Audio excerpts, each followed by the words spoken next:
How's it going, people? And welcome back to the Jumper Punch channel. Welcome to the emergency meeting. If you haven't been here before, my name is Mars, and I'll be taking you through to the early hours of the morning after Carlton's defeat to the Gold Coast Suns at Marvel tonight. 11-8, 74 played 13, 15, 93 in front of a packed crowd. The bays were full, 24,000. The fucking cap. That's what I think it is. That was a cap crowd. There's at least like 15,000 max there. So yeah, I've got my smoking my super duper Mikhail Voss. For all you lovers of ASMR, parrot. But yeah, to all the Voss lovers, gets the coach out the rest of the year. Fake comeback. It's like meeting a hot girl at a bar. She strips you for your fucking drinks, going, yeah, come on, yeah, okay, yeah, playing Mr. Nice Guy, this and that. And what happened? She left you for another man at the end of the night. That's what tonight was. Absolute fraudulent behavior again. It's always fraudulent behavior. Yeah, Bugs Bunny's here. Uncle Akka. Yeah, Bugs Bunny's in the chat tonight. I like it too. Hey, guys. Hello, everyone. I mean, smash the likes. Smash it. It's free as soon as you arrive. So don't forget, costs you nothing. He's correct. But yeah, what did I make of tonight? Frankie Bumbaclar Rasklar Evans cuz. Sign him up, 7 years, $1.5 million done cuz. Straight to the bank. TDK, that's how you get it done. After getting absolutely face split open by that dog Stephen May, I'm telling you what, he's coming to be TJP very own. We're loving him. And who isn't loving him at the moment? Good day. Good day, Chris Mars. Good day to you. I mean, we've got a solid lineup tonight to start off your night. Let's bring them all in. Yeah, we got Morris. How are you, Morris? Good, boys. Yeah, boys. There's only one in here. There's only you and I, man. Come on, cuz. Yeah, but Nick? I think you got a bit of swimmers. Nick, how are you? First time? Good How you yourself. going? Really good, thank you. That's good. Good to see you. Snapper, we can see you. Yeah, it's all black there, but yeah, we can see you. How are you, Snapper? Yeah, Mars, Morris, Nick, how we going? Good, Have you thanks. got the Good, thanks. Snapper? Have you got the Jesse Motlop filter?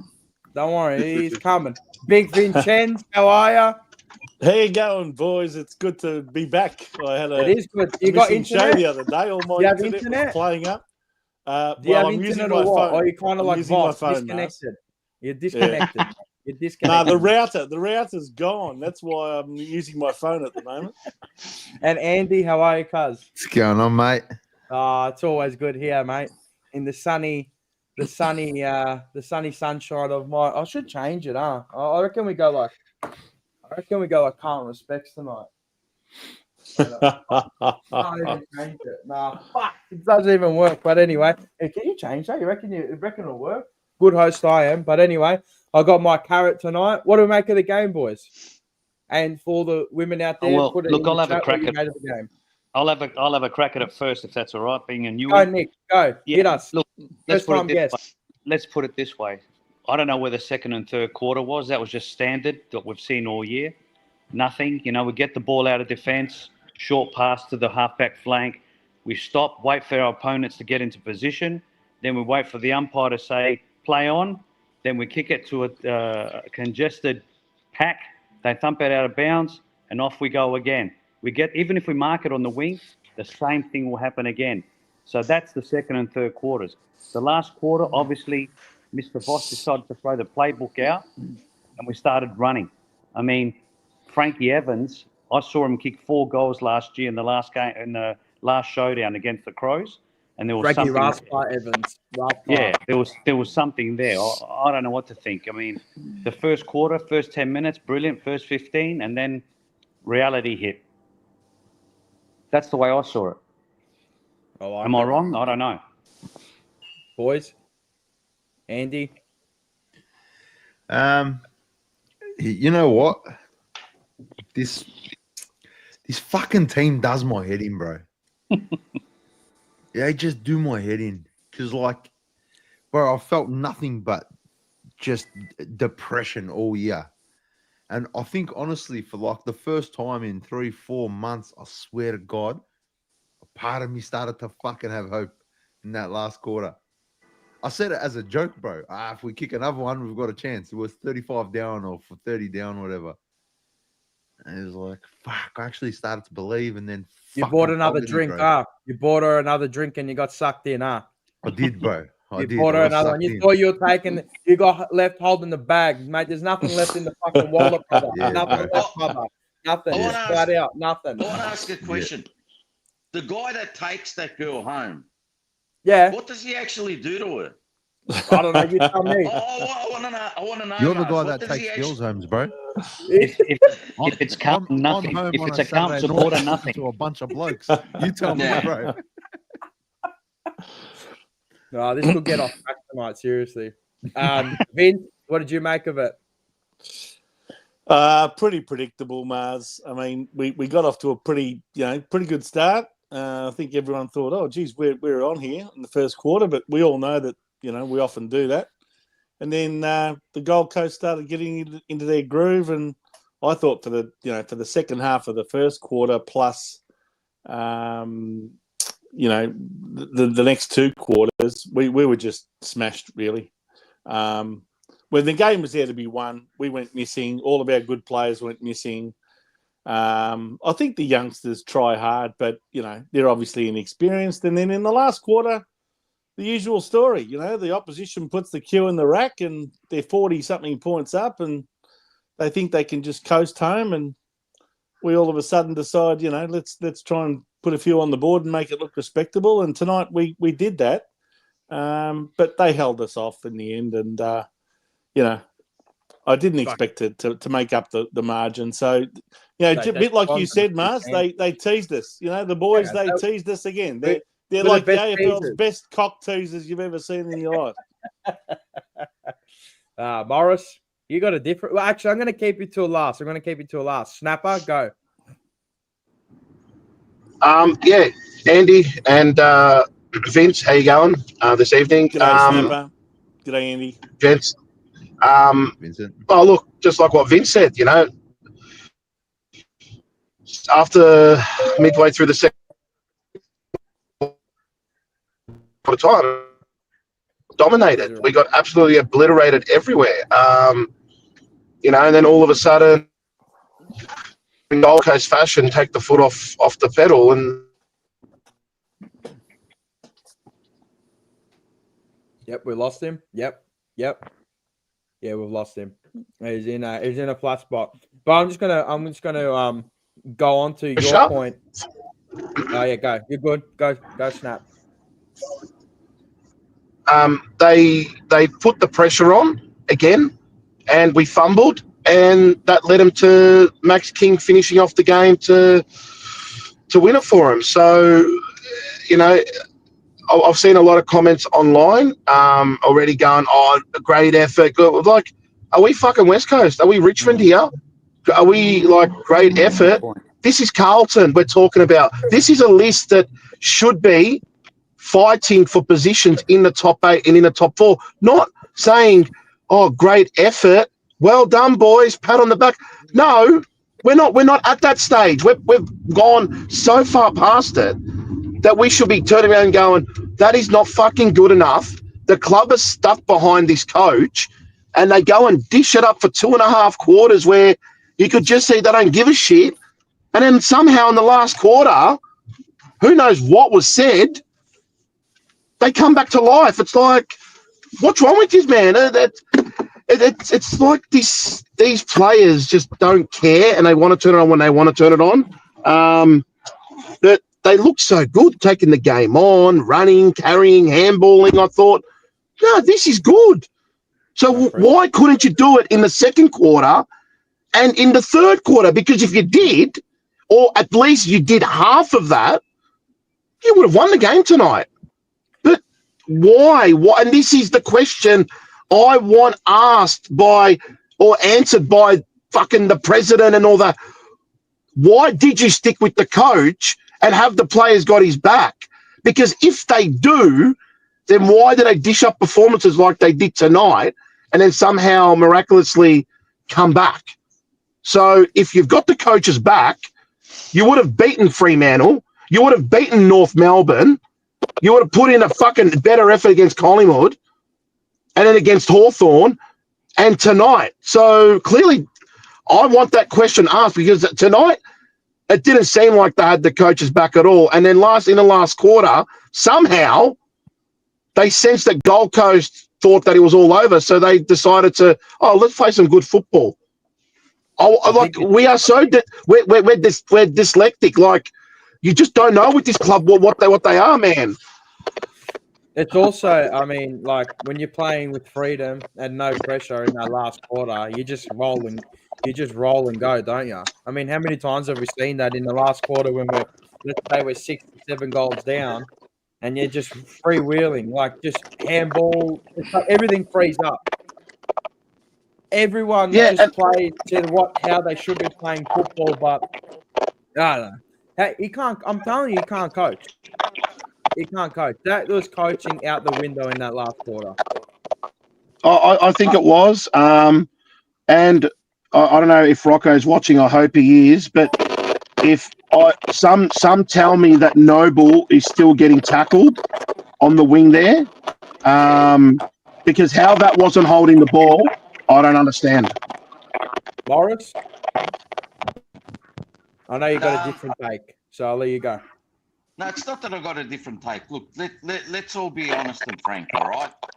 We all knew that Gold Coast was going to win tonight, all right? You're playing against a side that's travelled pretty well this year as well too, and has been, one of the, prime ball movers and in the comp, and they've surprised everyone. I had Gold Coast to win by 39 points tonight. Did the boys have a dip? Yeah, they did at the start. And then Gold Coast over. Give me one sec. Yeah, go. It's just your mic, Nick. It's all right, all good. Go. Gold Coast had we had a bit of a dip. Did they take their foot off the pedal in the last quarter? I don't think so. The finals race is pretty tight. Percentage is going to play a vital part of the season for those that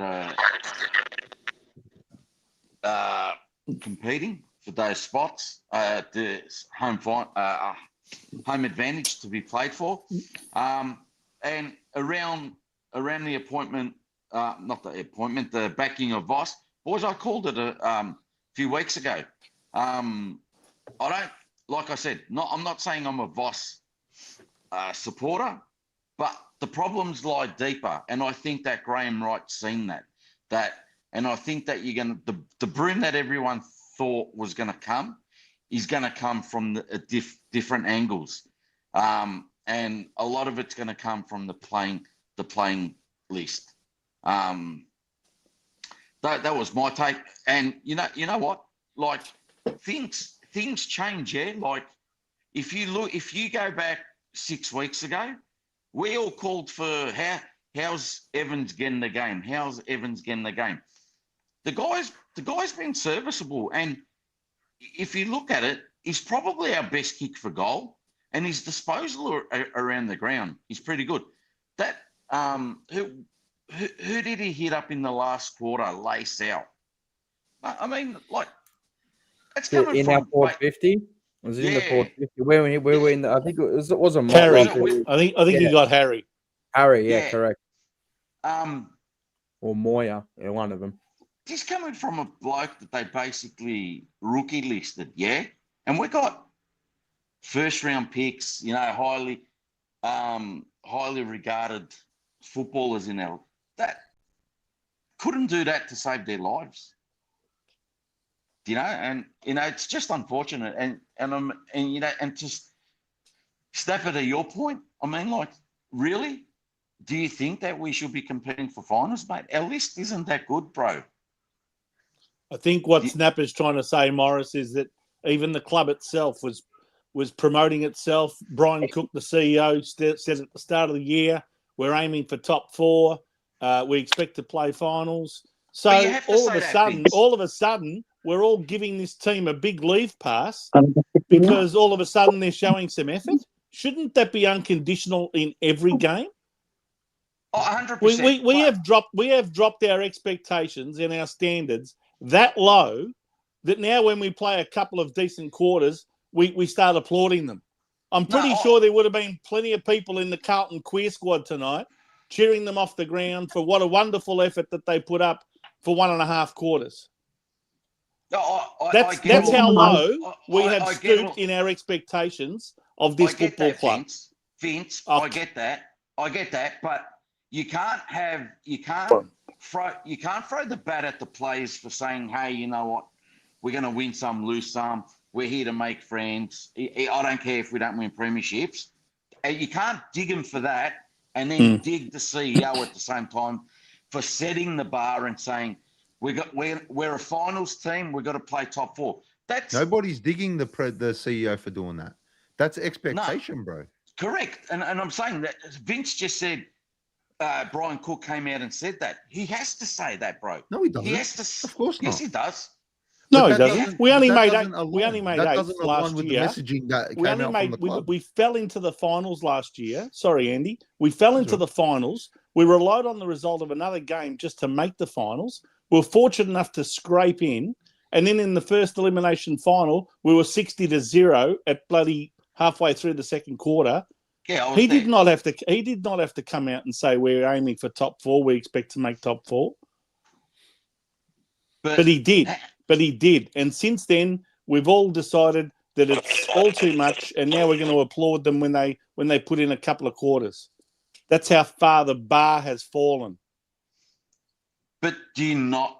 But and this isn't me supporting them, right? But do you not want them to have those expectations? Like I'm not saying not to have them. But why are we wrong for holding them to that expectation?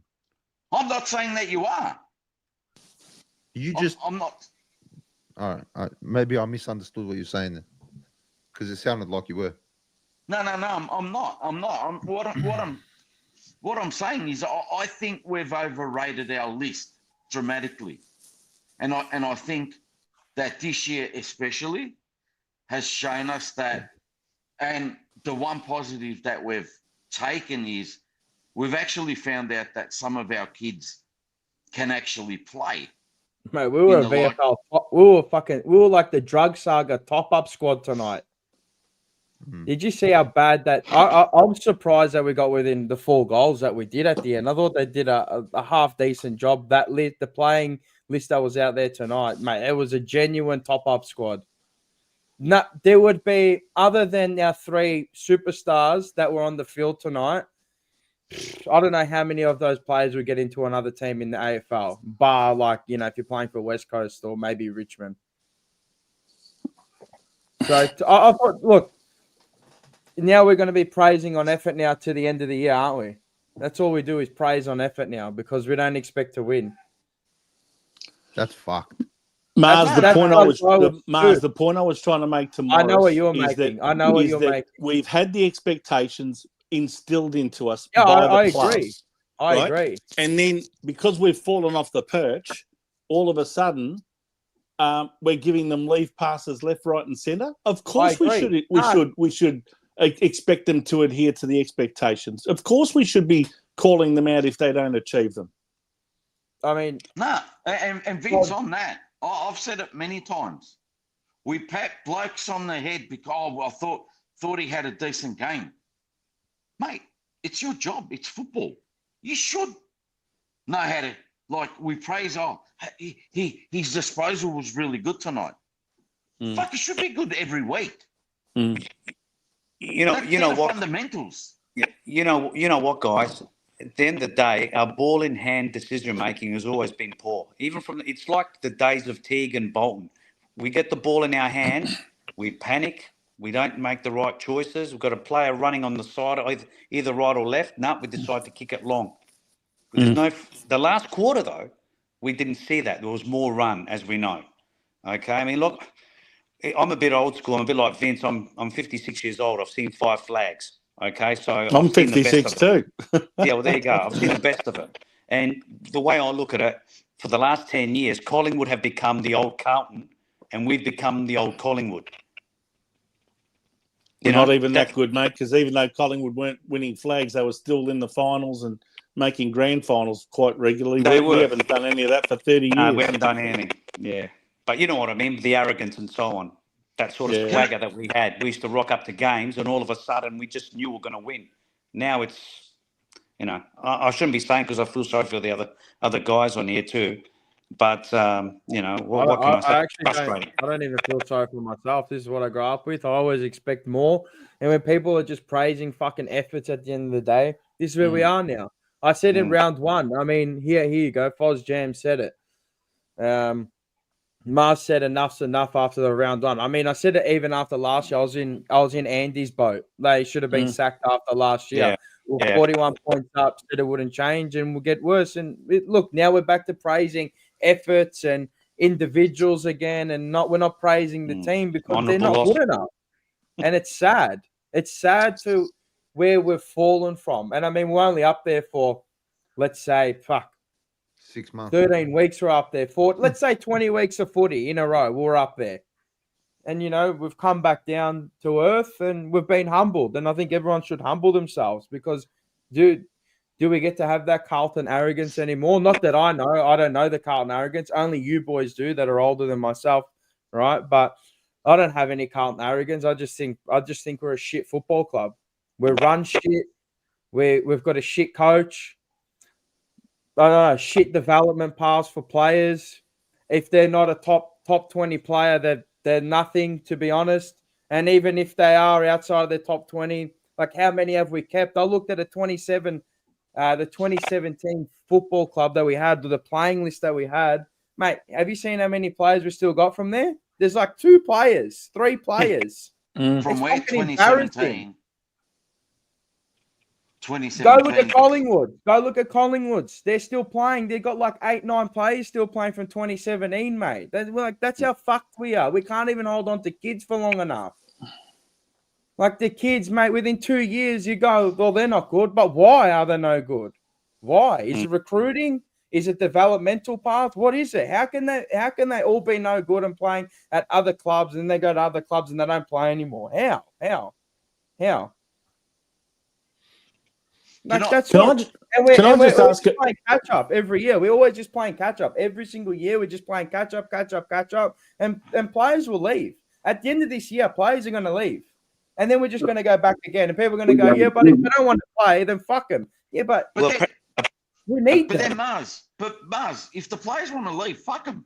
Yeah, but why do they want to leave? Yeah. Well, apparently, Boss said that the playing Spain. And so he reckons the playing in Slovenia, Spain. But me personally, I think a lot of our players don't want to do the hard thing. They've never wanted to do the hard thing.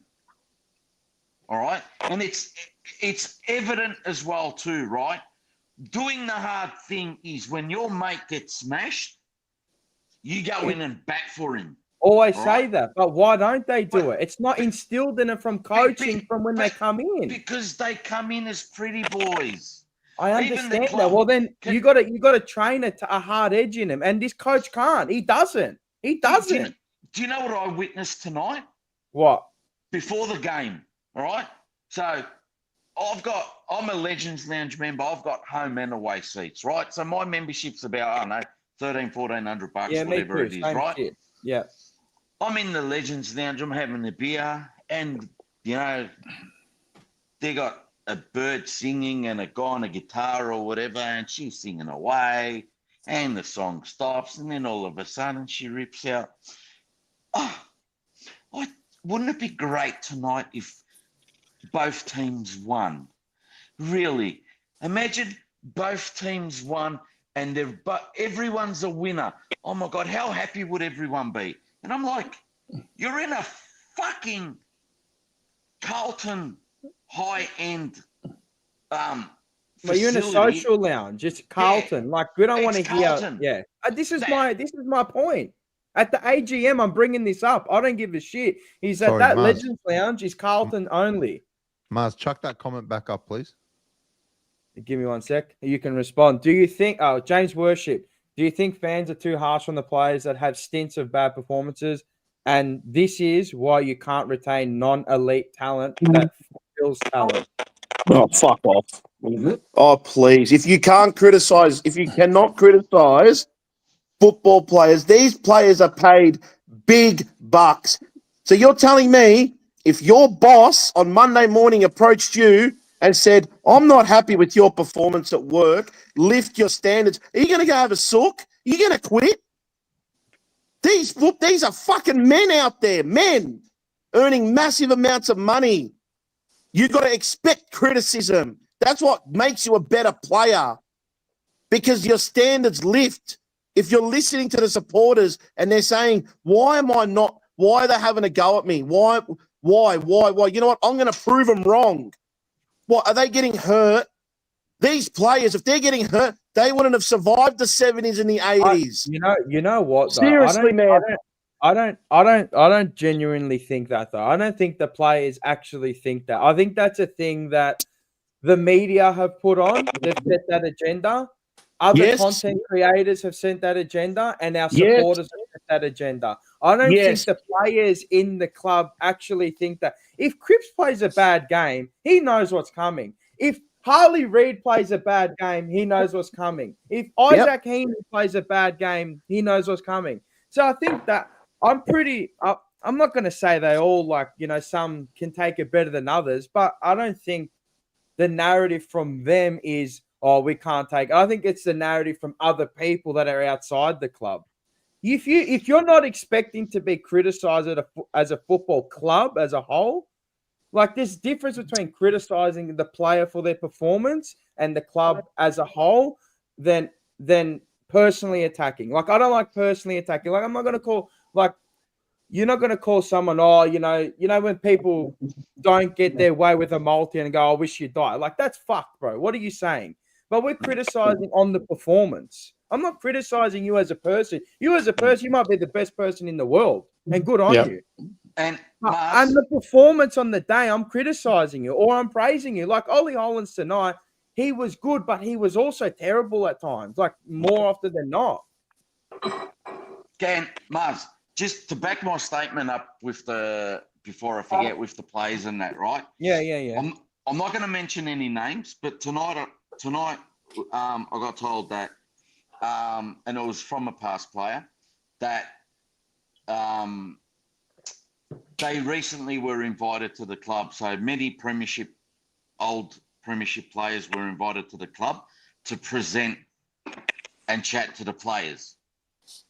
This premiership player, all right, turned around and said that he was bestowed and scratching his head, all right? 60% of the playing group, you know what they were doing?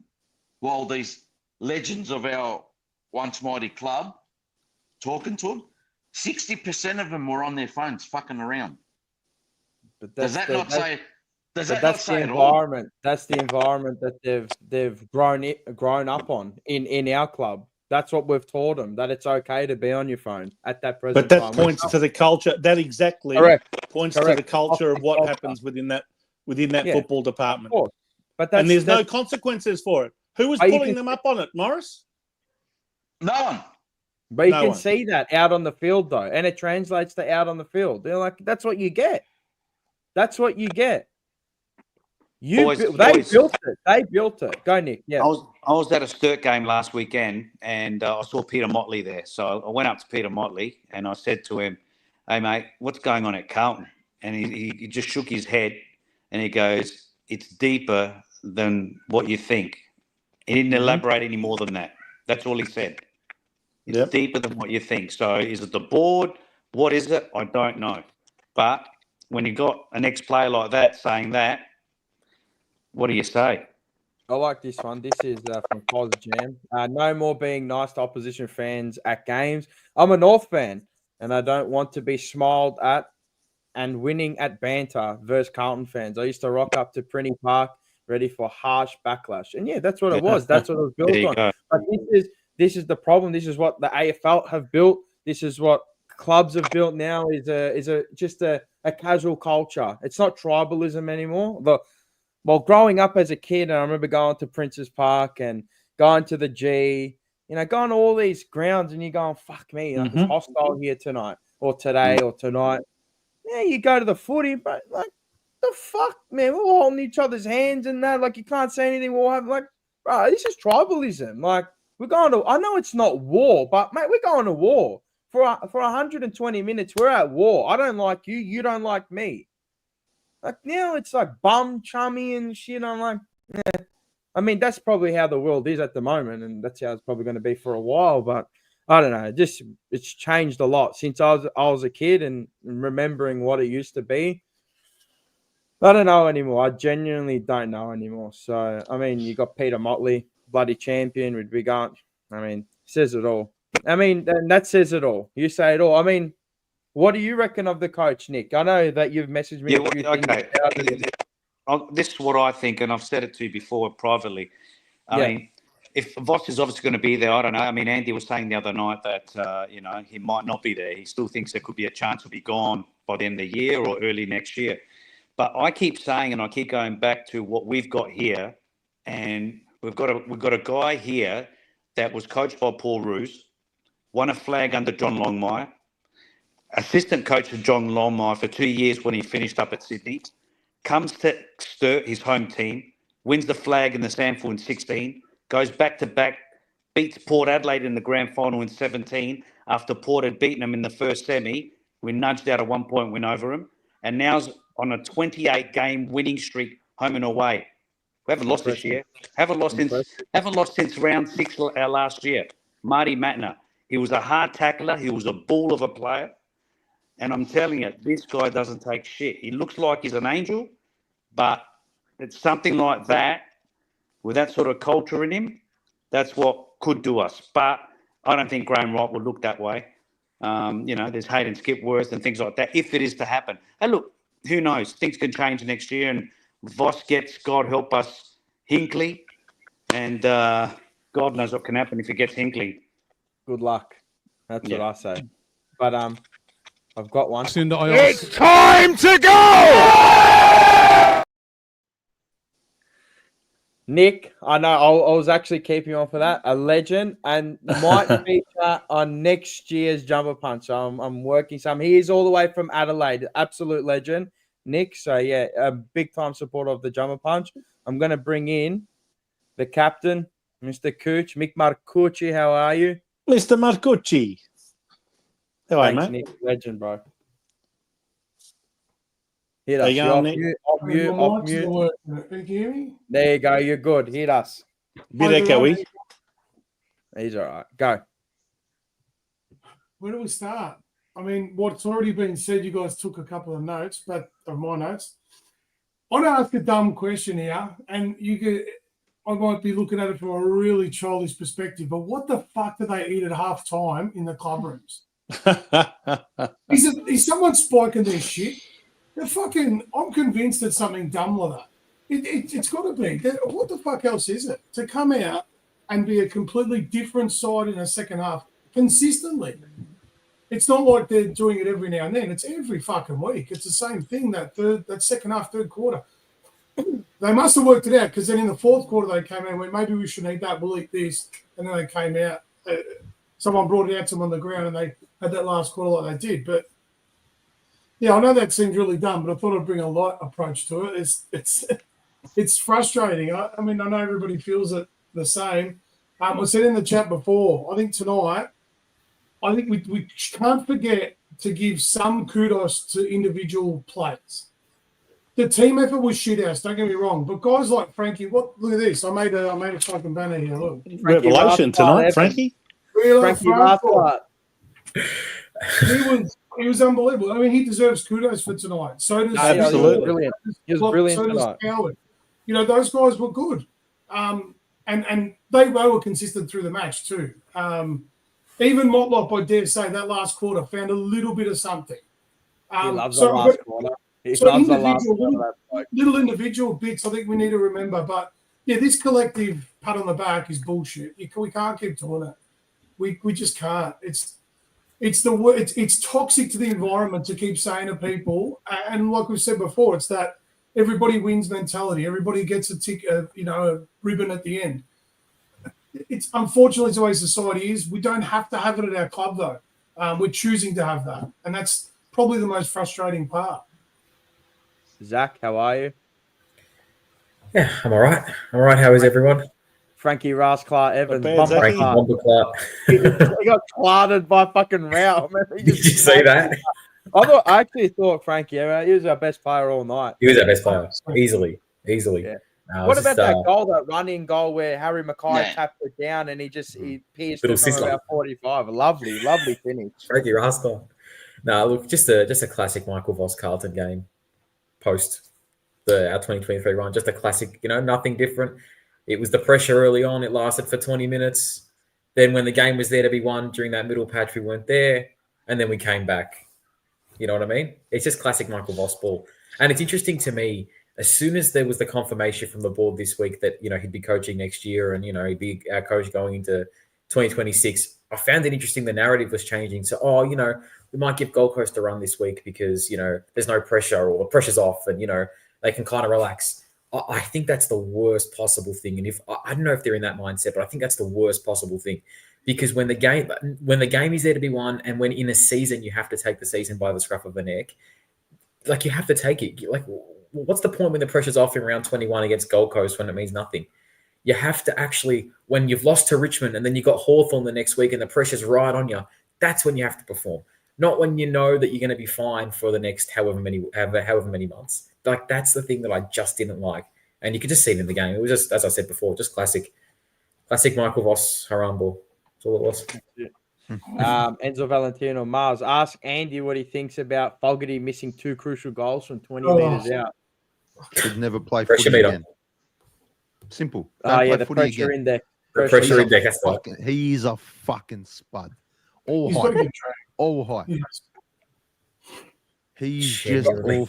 Bro, if you're an AFL footballer, you miss from 20 meters out once, you know what, bro? All right, it happens. You miss twice in the same fucking game, bro. You're a spud. You're a spud and you should never play AFL again, bro. That's right. He has I don't give 4 a tackles a game. fuck, That's bro. fine. Everyone talks about his pressure. What fucking pressure? does It's he not apply, even bro? that good. Like, it's not even like Tom Papley pressure. If it's Tom Papley pressure, all right. It's like 4 tackles a game max. It's just Yeah, he's one. He shouldn't. I don't think he'll be there next year. I don't think he should No. be there next year. And We I got think younger you can, small forwards that do a bit better. yeah, Right, you the can first- say that for another First 12 time players. he lines up, drop punt, and then the second one he's like, Yeah, no, snapped I'm it. not going to Yeah, drop punt. I'm going to snap it. Yeah. 25 Well, meters out. To me, that summarizes exactly Lack of confidence. all our problems Yep. are above the shoulders. Yeah. All our problems are above the shoulders. And it starts with coaching and messaging and then execution or lack thereof on field. And bro, they're clueless, man. There's no support. Like, they don't support each other. Bro, the only time they ever get around each other is when we concede a goal. Then they go around high-fiving each other. They go in the little huddles. Yeah.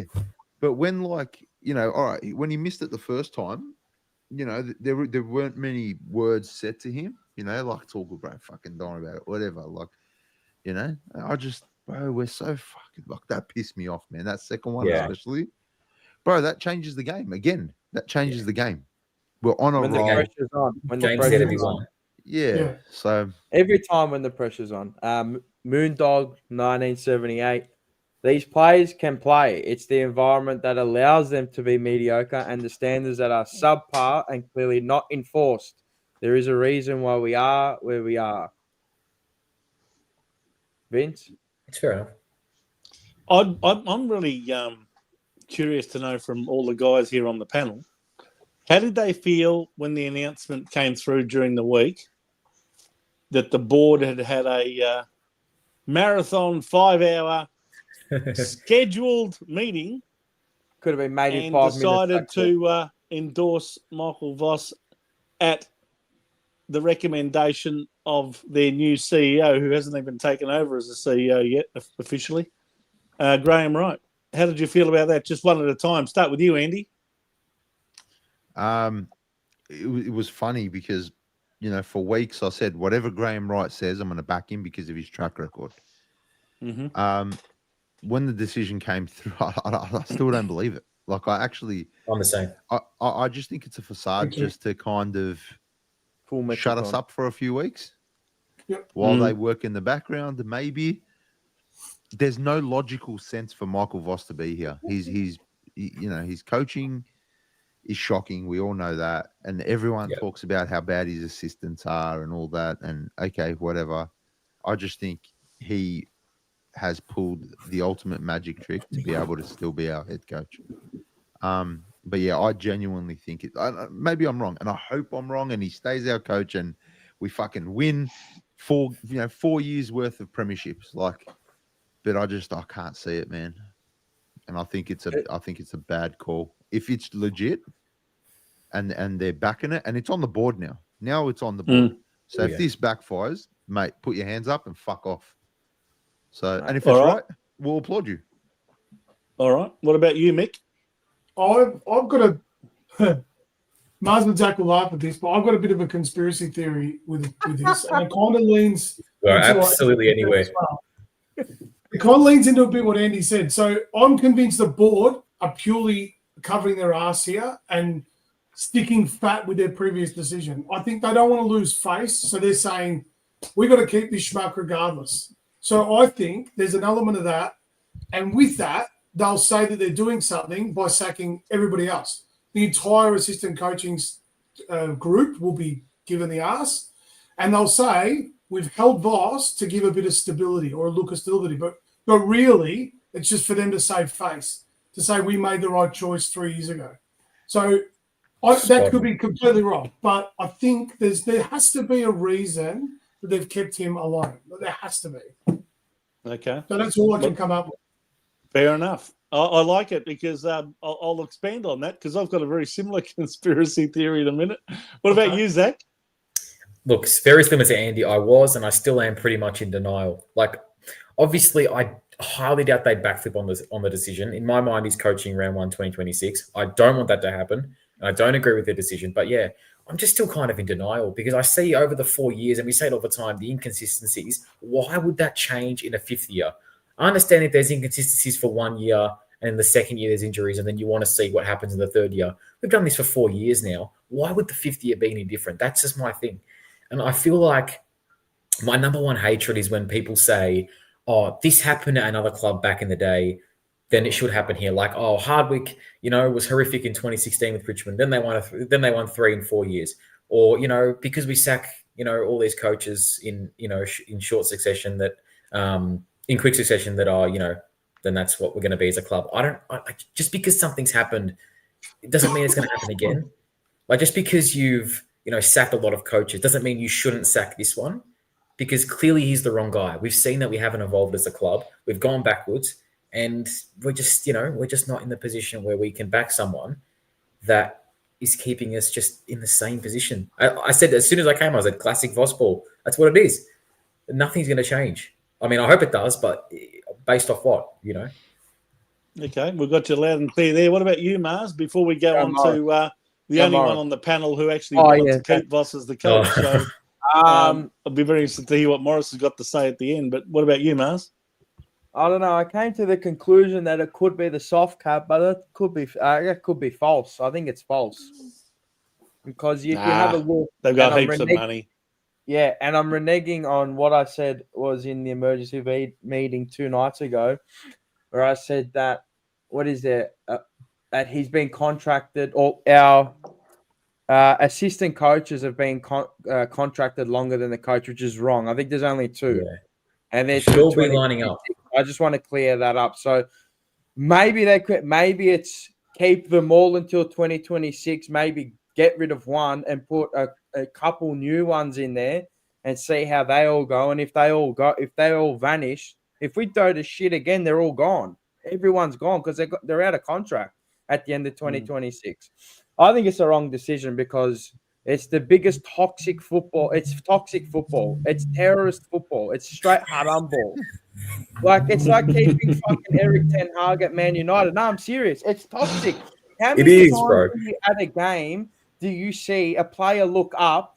Like Cripps tonight, he looked up. He's like, "Fuck, where am I going to kick it to?" And people are and they swarmed us in those scenarios. And I turned to him like, "Bro, where I just say, where is he going to kick you idiot? Yeah. And then they go, yeah, just kick it. And I'm like, the same thing is going to happen when he bombs it. They're just going to get the turnover. It's going to go the other way again. And it's when we kick out, what about the kick outs? We just go to the deep pocket. And what happens there? Just bomb it long. Just bomb it long and hope that Harry Mackay marks a TDK or Hudson O'Keefe mark it. You can't play football like that. No. It's so toxic. And then that's why the players have down tools. But now they've all of a sudden like, oh, we want to play for you again. I reckon that's fucking cap. They wanted to, they show up and made it. There's half of playing is there that don't want to play, but they all can't go, can they? He gave up on the players halfway through the year. I don't get how he came to the conclusion that I reckon it's cap. I reckon it's a facade. It's a metric on facade. I'm with Andy. I reckon it's cap. If you read between the lines, it says into the 2026. Yeah, the into is an interesting word.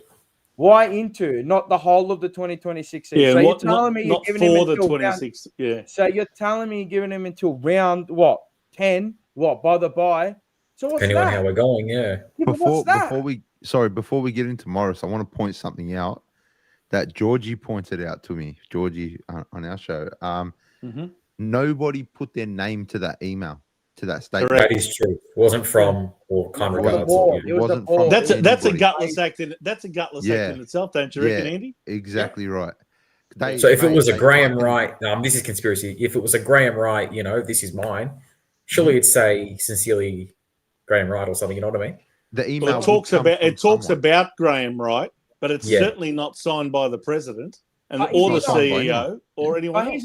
He's not in yet though. He's technically not. Do you know who actually issued it, Andy? No. Carlton Media.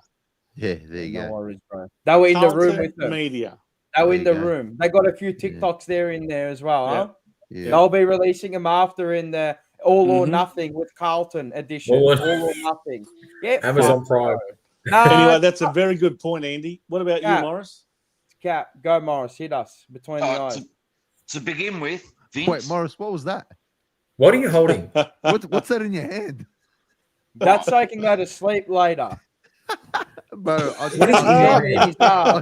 totally did not know what that He was holds for a on to that second, while bro. he's watching Carlton play. Is it like a stress ball or something? Or 100%. I just saw a leg. I saw a leg. I love you, Morris. Just like that. I was like, what the fuck is that? Just to begin with, Vince, you're misunderstanding me. Yep. I'm not a Voss supporter.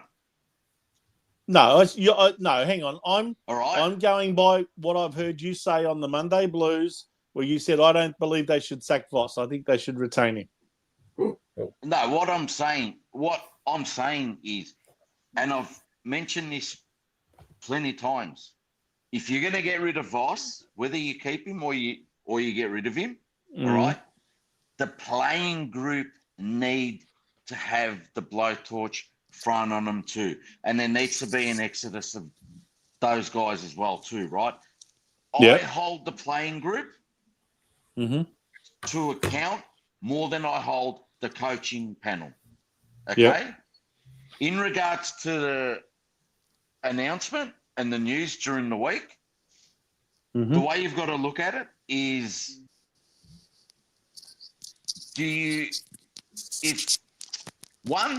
if they sack him, the board has to fall on their sword. That's the first thing has to happen.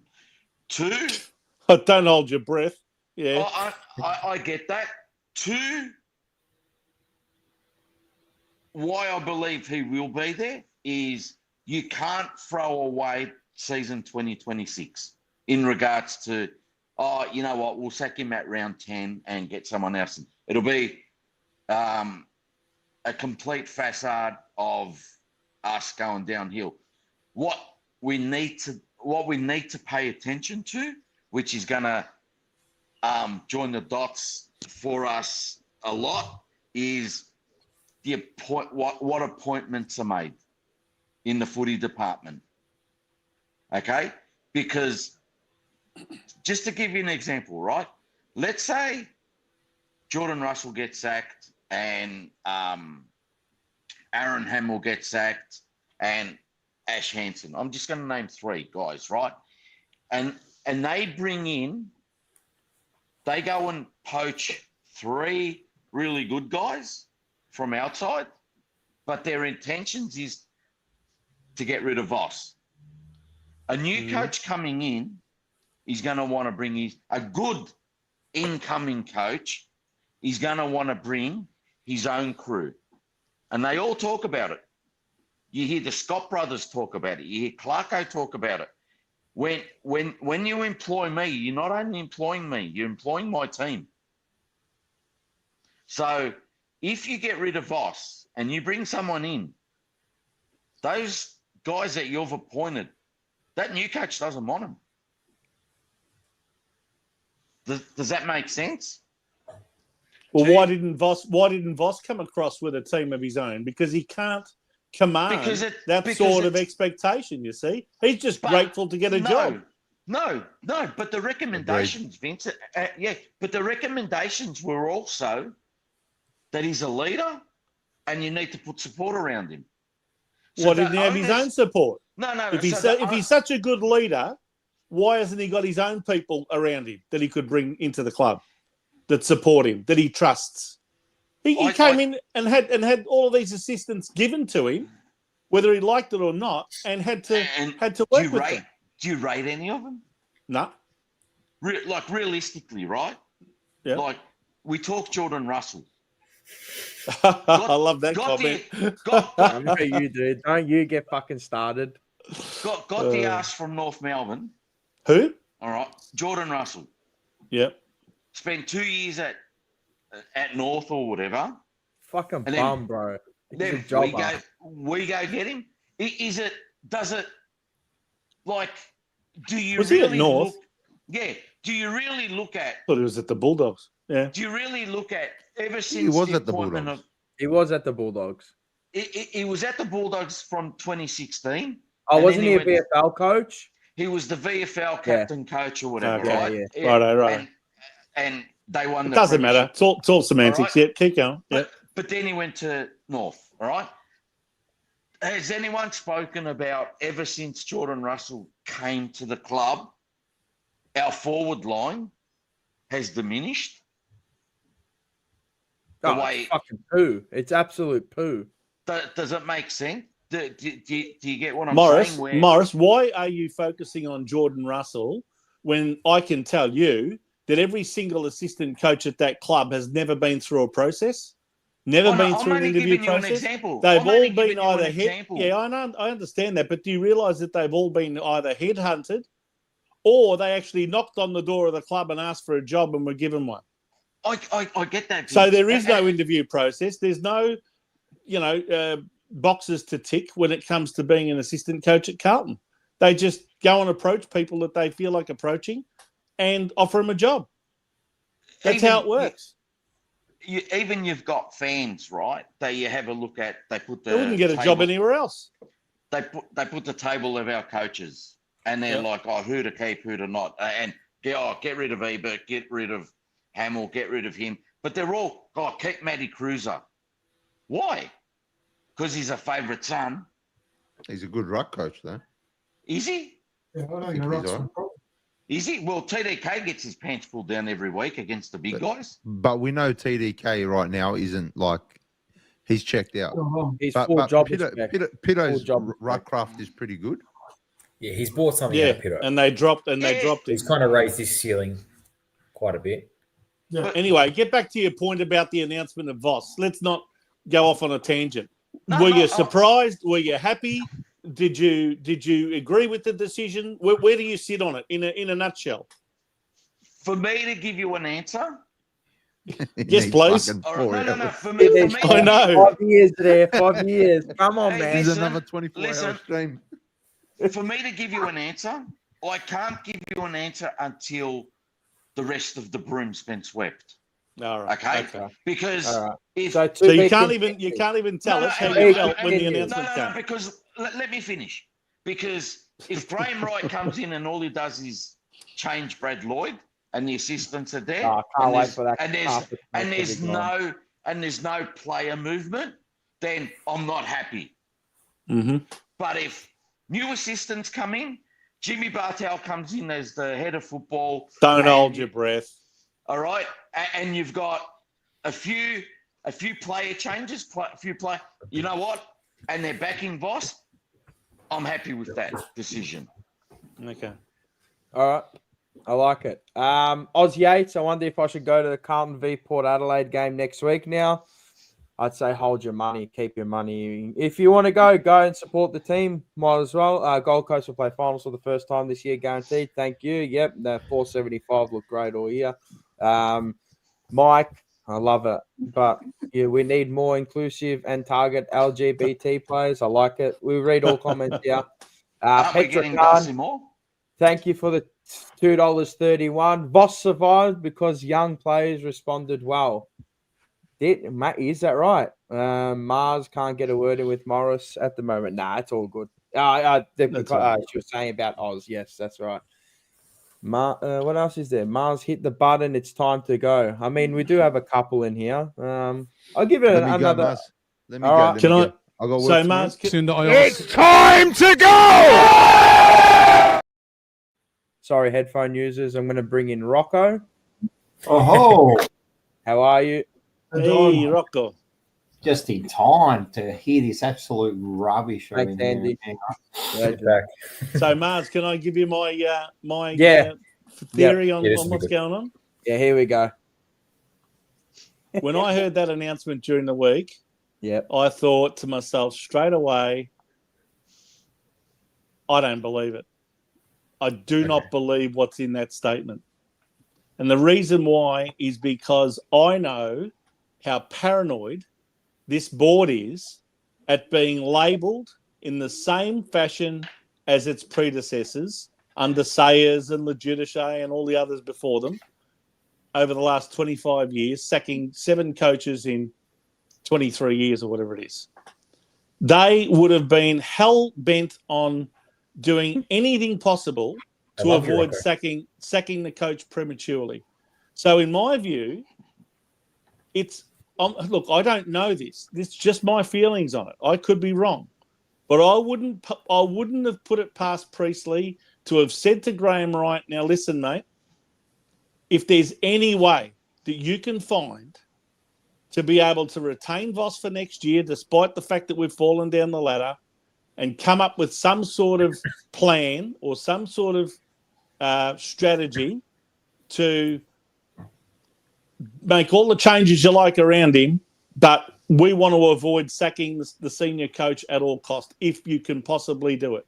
If you tell me that there's no way known you can do it and we just have to sack the senior coach, all right, well, then we'll consider it. But what I really want is for you to come up with a recommendation that all these other changes have to be made, but not him. And what I think the Carlton supporters deserve after that bullshit statement that they put out during the week is an explanation. An explanation as to why, despite our poor season, what are we now, 7-14? Yeah, 7-14. Right? Yep, correct. So despite our poor season, why does Graham Wright think that Michael Voss should be retained? Why is it that the players, despite looking so listless and so insipid in so many performances, are apparently right behind the coach and they want to retain him and all this sort of stuff? Now, it just doesn't gel. It doesn't wash with me. There's no evidence. No, Morris, there's no evidence. There's no tangible, living evidence that this playing list wants to play under Michael Voss and his game plan. They, in my opinion, have given up on it. They play for a quarter, maybe a little bit at the end, and that's all of the real guts of the game. They go to water. So what is it that Graham Wright has allegedly seen in all of his, investigations over the last 8 or 9 months since he started in December last year? What makes him say that we should be retaining Voss? And let's not forget, when he was at Collingwood, he did not rate Voss even in the first 3 candidates for that job at Collingwood. So all of a sudden, you think we should keep him? What makes you so sure? And I think that we deserve to hear straight from the horse's mouth what the logical explanation is for wanting to retain him, because You I know- don't buy it. I You just know you're do not. not buy You it. know you're not You going to won't. get that. You know You're you're not not. I gonna know get that. I But- understand that, but that doesn't mean we don't deserve it. So No, until I agree. until they come out, so until he or the club comes out with an explanation, as far as I'm concerned, this is all underhanded. I wouldn't put it past the board to have told him and instructed him to come back with a recommendation not to sack Voss and to change everything else around him. Because it just doesn't make any logical sense at all to keep him. In the last 2 years, we've gone from 4th to 8th to 14th. So And in does the he last 30 go, and in the Morris? last 30 games of football, we've lost 21 and only won 9. No, How 8. can you logically Oh, come 9, up with a recommendation to retain your coach when you've got that sort of poor performance with a list that's supposed to be good enough to make top 4? So that's where I stand. That's where I stand on it. Vince, on that, I believe Graham Wright's going to give you your answers. All right, not on paper, but in actions. And the other thing that you need to ask yourself: do you really think that Graham Wright's going to put his reputation on the line by saying, "Yeah, okay, board, I'm going to do what you say, not sack the coach to save face with you guys"? And what I mean by that, don't be surprised. Graham Wright's been there all year, observing from February, isn't as it? interim, right? Yeah, all season. All right. There's something that he's seen that he knows. You got to remember, he was there at Hawthorn when Hawthorn used to turn around and say, "My mate's really good mates with Campbell Brown. I know Trent Crowd really well." They used to laugh when they played Carlton. They're whipping boys. They still are. They're all right. They still are. They still are. Nothing's changed. I get that. So Graham Wright probably turned around and said, "You can put fucking Marcello Lippi in the coach's box. You can put Jurgen Klopp in the coach's box. This playing group needs to be divided." And where you might get your answers is Karen Mackay. Yep, 2 first-round picks. See you later. To your point, Mars. Chera. Yep, see you later. Bring in, restart, rejuvenate, blah, blah, blah. Here you go, Bossy. Like, was it you, Zach, that you turned around and said the young guys are starting to actually listen to Voss and they're starting to show? Maybe Graham Wright's seeing all of this. You can't. What I'm saying, I'm not saying that I'm a Voss supporter, all right? But in 2015, Wiedering was on the list, Cripps was on the list, Charlie was on the list, Harry was on the list, Jack Silvani was on the list. Who else? Doherty. There was a few of them, all right? And these guys are the ones that backed Bolton, backed Teague, put the knives into each of them as well too, all right? Backed Voss, stuck the knives into him. If you get rid of Voss, only that, and don't do nothing about the playing group, you're going to see it happen again with the next coach. That's why it has to be both, or a bit of both. Correct. But you Voss is Forget about far out. Forget about this is doing my head in. Forget about we've got to do this, we've got to do that. We're talking about this one decision with Voss. Forget about the assistant coaches. Like I'm getting sick of hearing we need to change the assistant coaches because that will fix. I've never heard of one team, one organization around the world where the assistant coaches are so much talked about.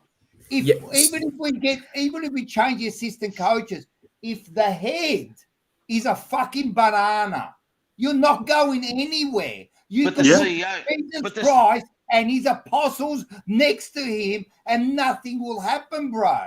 He's a fucking banana, mate. He's a fucking banana. You've got to get rid of him. In 4 years, this game has not changed. And what I saw today, and anyone that I hear about the last quarter effort, this game was no different to any other game we played this year. The only difference was that we played the last 20 minutes. This happens every week, but it might happen at the start where we play 20 minutes and have a good game of football. Yep. When we were 5 goals in front in the other games, that's all that was. This was a disgrace. Have a look at the bad shit that happened tonight. It was terrible. It's comical now. The first time in Ask Mars, I said, I am bored tonight. I've never been bored at the footy. This does not change. The decision from Voss was wrong, right? And this wasn't done by Wright. Wright didn't have anything to say in this. I'll tell you, I believe he had no say in this. I had no say. This was to appease all the supporters out there. That's all it was. There was already heat being put on him. Then the Melbourne coach gets sacked, and all of a sudden they have a 5-hour meeting. This was just to appease. I'm telling you, I'm not surprised if he's sacked at the end of the last round. That's it. That's it. This is just to appease those. And at the end of the day, if he stays next year, this is bad. He's no good. The bloke, what did you see tonight or any other week, but especially tonight, that you say there's a change? Don't tell me that these kids played half a good game of footy that Frankie Evans played, kicked 4 goals. Oh, now they're playing for Voss. What happened to the first 3 quarters? That was a disgrace. The mistakes, the things they were doing was no different. There's no difference here, mate.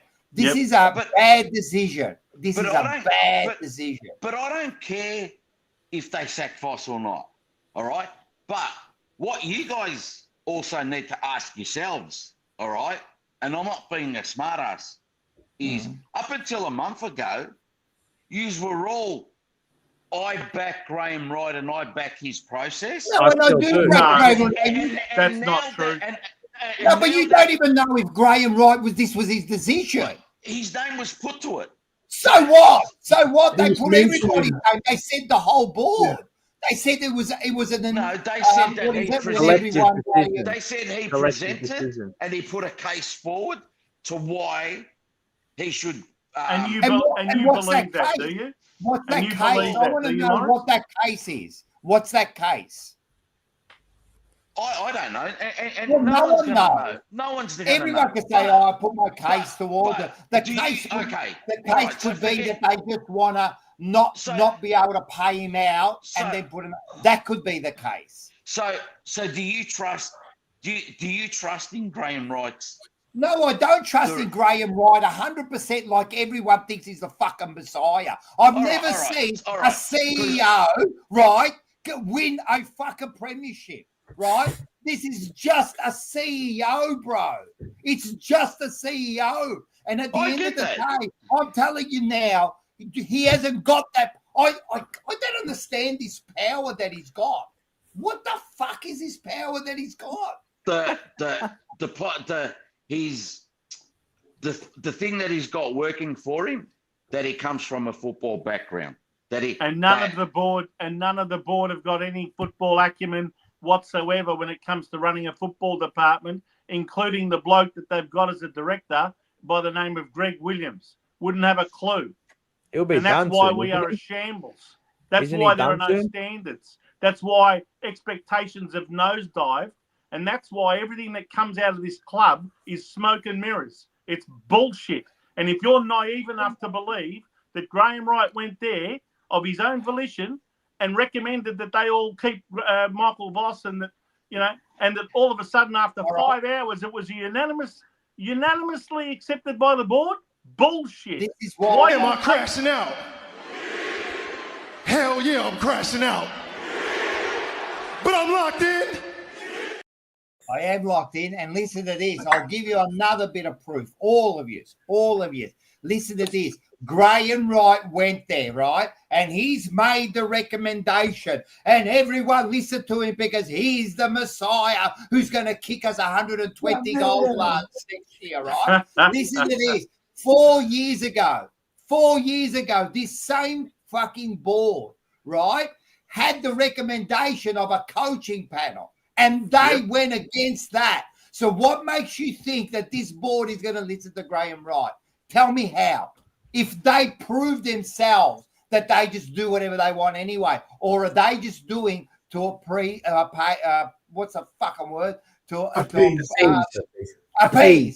Appease everybody and just keep everyone happy until the end of the season, mate. What's the evidence that's shown you that you trust this board?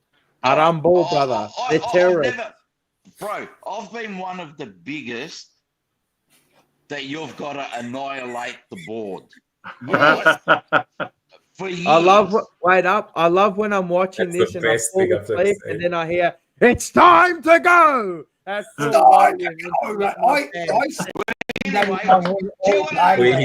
on, man. Do you want to know what this club's done to me? I'll show you what this club's done to me. Oh, he's shaking. He's finally saved it.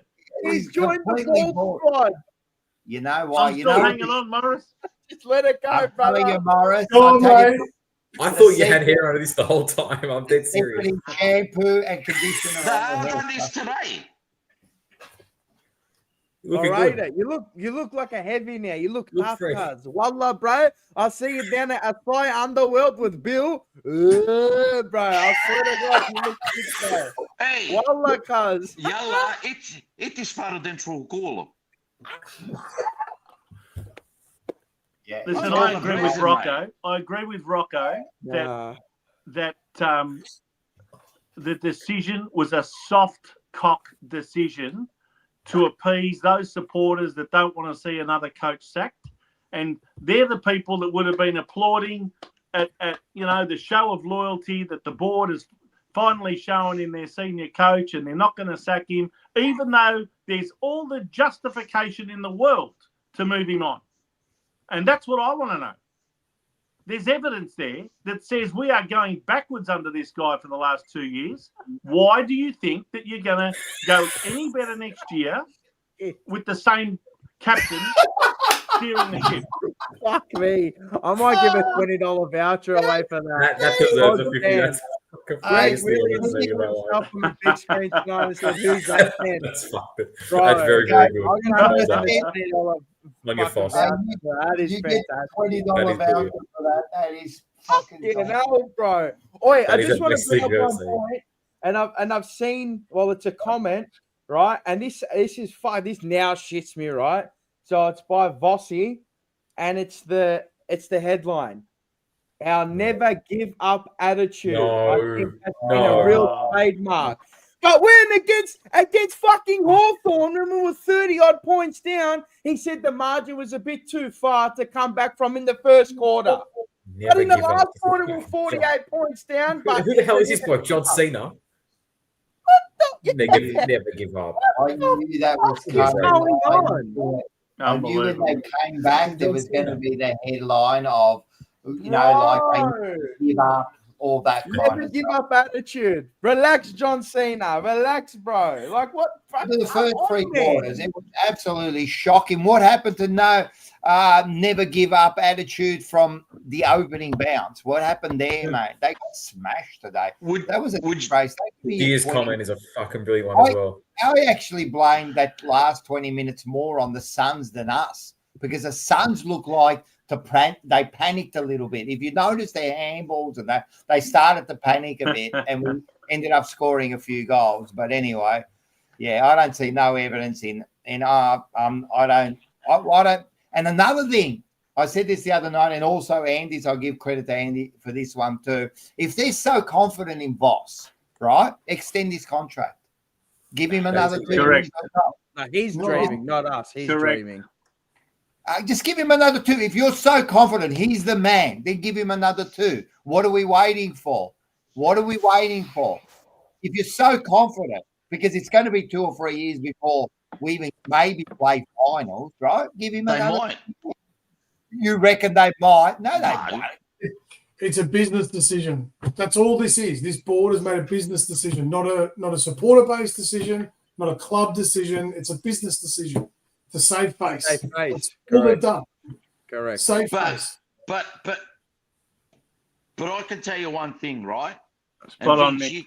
And Vince, you've said it in the past Two. The board don't give a fuck about us.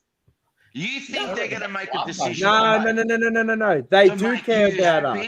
To make you try and get rid of them.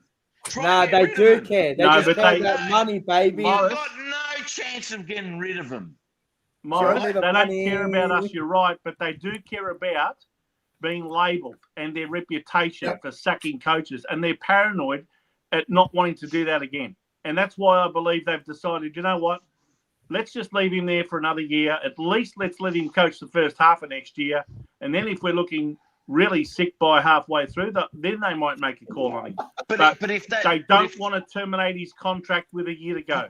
But Vince, I also said halfway through this season, I said don't be surprised if Graham Wright resigns. When? Resigns during his tenure when the board don't allow him to do his thing. Yeah. No, right? No, he's getting paid too much money. He'll get that money at another club, Vince. Nah, bullshit. There's not that many jobs going around. So we're the only club that pay money. No, the money will keep him there, and the money will get him to see things their way. And I'm telling you, do you know who most needs of the CEOs that have gone there, including Brian Cook, have been told the lay of the land at Carlton. And I'm telling you, that's why Brian Cook's done sweet fuck all for 4 years. Am I crashing out? Hell yeah, I'm crashing out. But I'm locked in. Was. Oh, except take about $4.5 million back into his pocket. All right. It's time to go!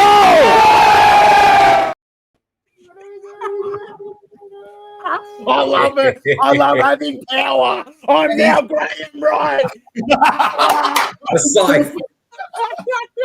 You are the Graham Wright of the bloody internet I am world. now Graham Wright. I am the CEO. I'll use the power how it should be used, you dogs. But Morris and Vincenz, big Vincenz, love the chat. Thank you very much. Legend. I always have a good chat with us. I'm sure our whole panel and our live chat right now loved it. And whoever's listening after and fucking, mate, they're great. Great shit. Thank you again. But Aiden and Bocek looks like he's seen death. And Aiden looks like he's about to have his third Vaseline. So how you going? Look at these two. They look like they've been. Look at these two with the hoodies on. Look at you two. Fuck it. And they're same position too. Like same position too. Wait. I think I can get the same position if I go all the way down with my desk and face it all the way up. How are ya? Hey, I think Rocco literally took the words out of my mouth. Fuck off. I haven't got a fucking all. I haven't got all that hurts. Look at these fucking up. You look like, you know what you look like? And you look like those Commodore drivers from the 80s and 90s, mate. Fuck all of you, yeah? All right. This is B&M shifter cars. Swear, 2-speed power glide cars. Hey, mushy kurats. All right, listen. Rocco took the words out of my mouth about the assistants thing. I don't know why people are harping on the assistants as being some sort of savior thing as well. When you said that you don't know another organization in the world that bangs on about assistants as much as this, it's 100% true.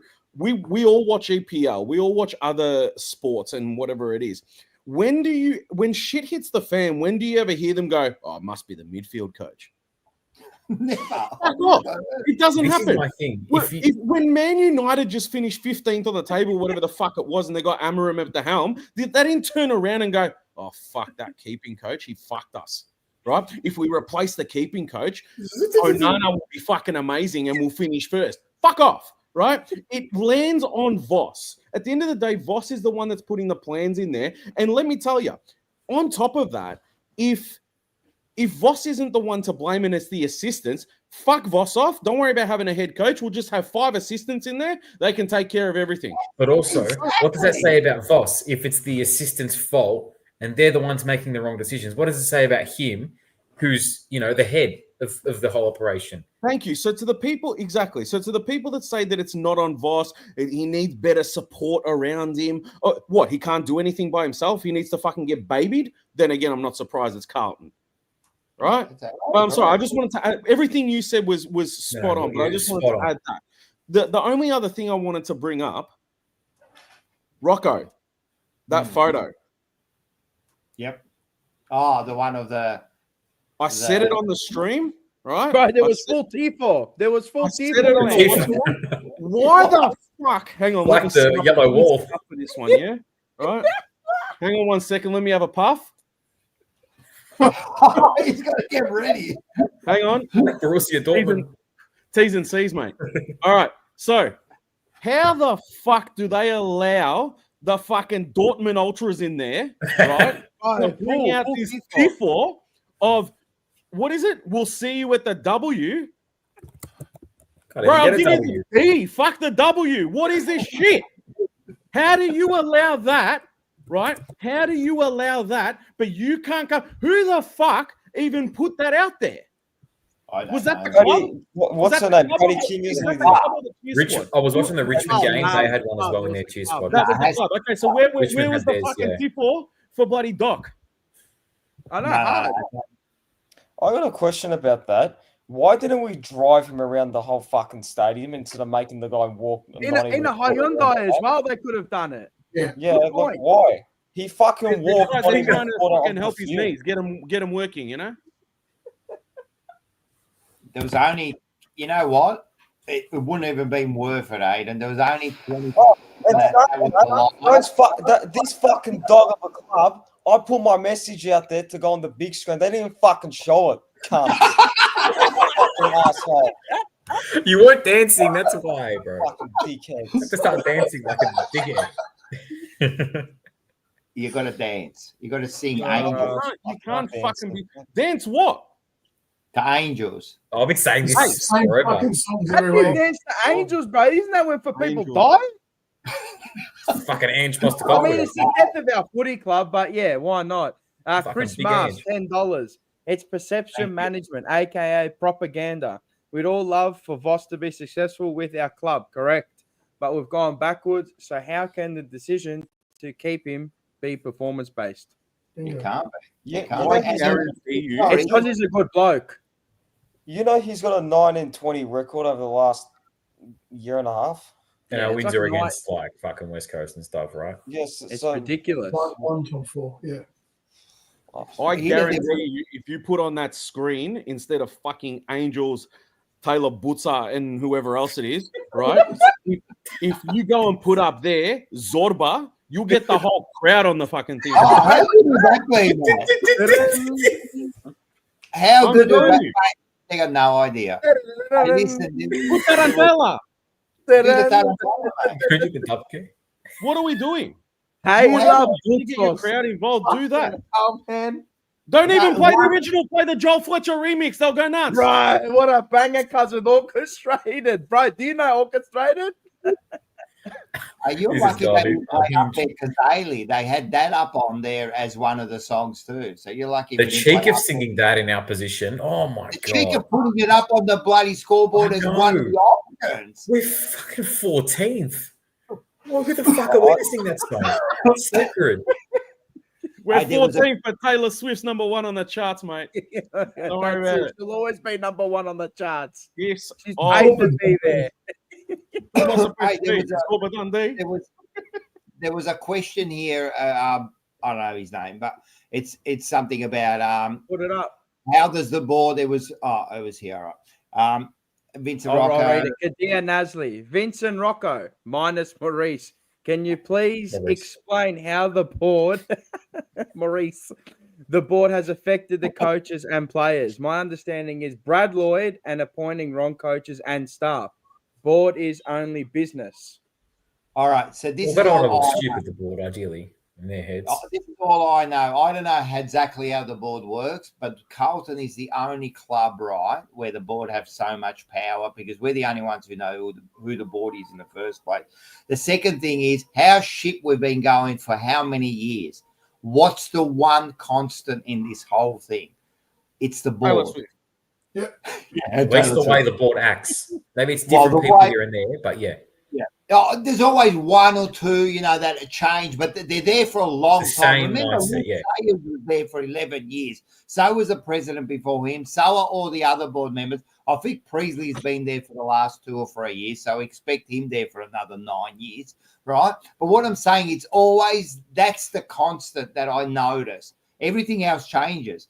The players, the president, all of them change. The coaches. But the one thing that doesn't change is the board. Are we in the same position after 30 years? Yes. I don't know. I just put 2 and 2 together and I'm thinking to myself, wow, something's fishy here. Yeah, I agree. Foil Grim Timmy, thank you for the 5. Do you reckon over the year they have isolated players that are just there for the paycheck? Hey, real quickly, shout Correction. out to Foyle. 5:30 in the morning US time, and he was in the watch along. Oh, no way. What a legend. Absolute legend. How the hell did you find us? He used to live in Australia. Makes sense. Maybe. I don't know. Fuck. Who knows anymore? We're talking about Voss and, the fact that he hasn't adapted or hasn't changed the game plan. Today was really interesting because the amount of times we had a big forward or a tall kind of player take a mark on the wing, turn, and there'd be nobody. Oh, my God. Like, the way we're set up, it's always you got a small forward all the way back, and they get a relief mark on the wing, they turn, and then Fogarty's one out. You know what I mean? And how often It's we just see the same thing. in exactly the same spot. So one In of them exactly the same takes spot. half, no one to kick 2 in front. How the fuck do you miss directly in front, not Yeah. once, Yeah. fucking twice? Yeah, we said You that. fucking banana. You're a fucking professional footballer and you're missing right in front. I could kick that. He tried to kick a banana. Yeah, fuck that up. Even from your position right now, you could kick that today. I could. Yeah. Look, Not banana. he fucked our momentum. He's got to get dragged for that this week. Surely they make a Nah, statement. he laid 4 tackles, kicked 1 goal. You know that meme where it goes, like, what does he even do? What does he like? What does he do? What's his number one thing? Tackle. Because he doesn't tackle that often. He's not like the guy that you're scared of going next to. He's no fucking, Papley or something like that.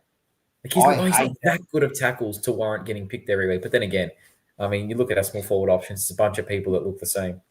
The club can't should tell do them a apart, dating really. half-time show. That'll fix everything. And Oz Yates for the $2. Thank you. Israel. I'll get to him, Oz. I know you've been saying, did you read my thing? I will get to him. It's just I got to interject into a conversation, so I just got to pick the right time. Oz Yates, thank you for the $2 again. The crowd at Marvel was 24K, I believe, which is absolute butsus. Yeah. It looks so patchy on TV. It was 15,000. If you go on, so bad. Go on the So story. bad. Go on the snap. Jumper punch story. I'm telling you, mate.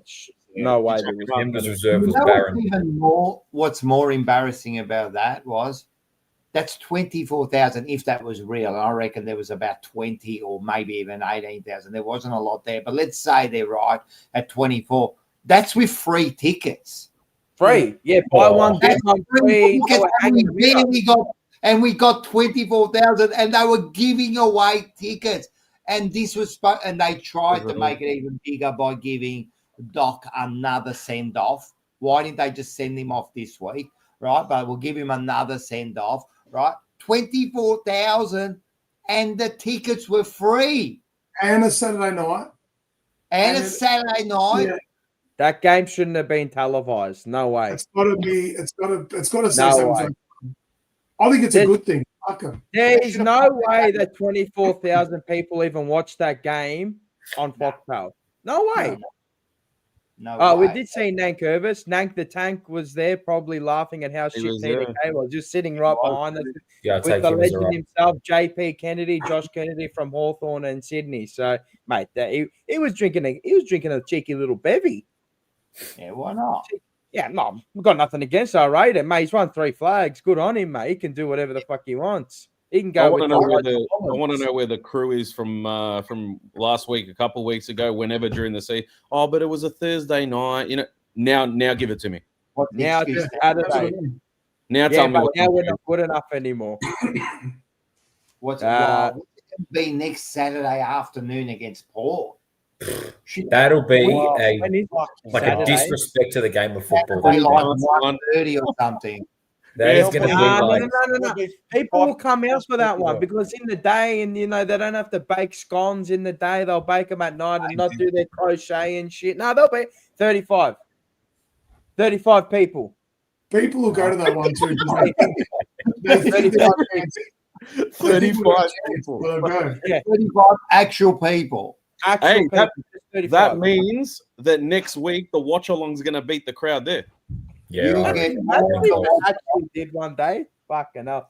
But yeah, I mean, what do you take from this game? I mean, how does Blake Acres get a game still? I forgot he was playing. Oh, I forgot it. right. Usually you notice him because of how bad he is. I forgot he was playing. Except for on the Genuinely, I wing didn't where he notice bloody that. He was nowhere. chocked the kick to the. Did you see that when he got the ball? I reckon he was going for goal. Was that the It one was- he kicked? No. No, the one that he Oh, scuffed that to one, the yeah, bloody boundary line.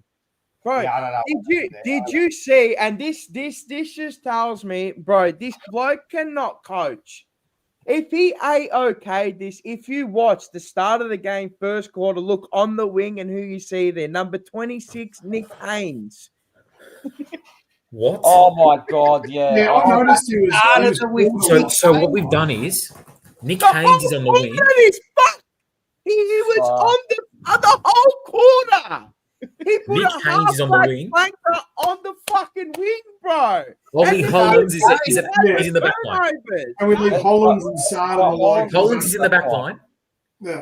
Nick Haynes, the intercept marker, is on the wing. Bro, this is Against Lockie Weller, who can run all day. serious. Bro, we're being fucking trolled. And Bro, we're he's not giving this coaching guy next another year. fucking I'm not doing it. I'm not fucking doing it.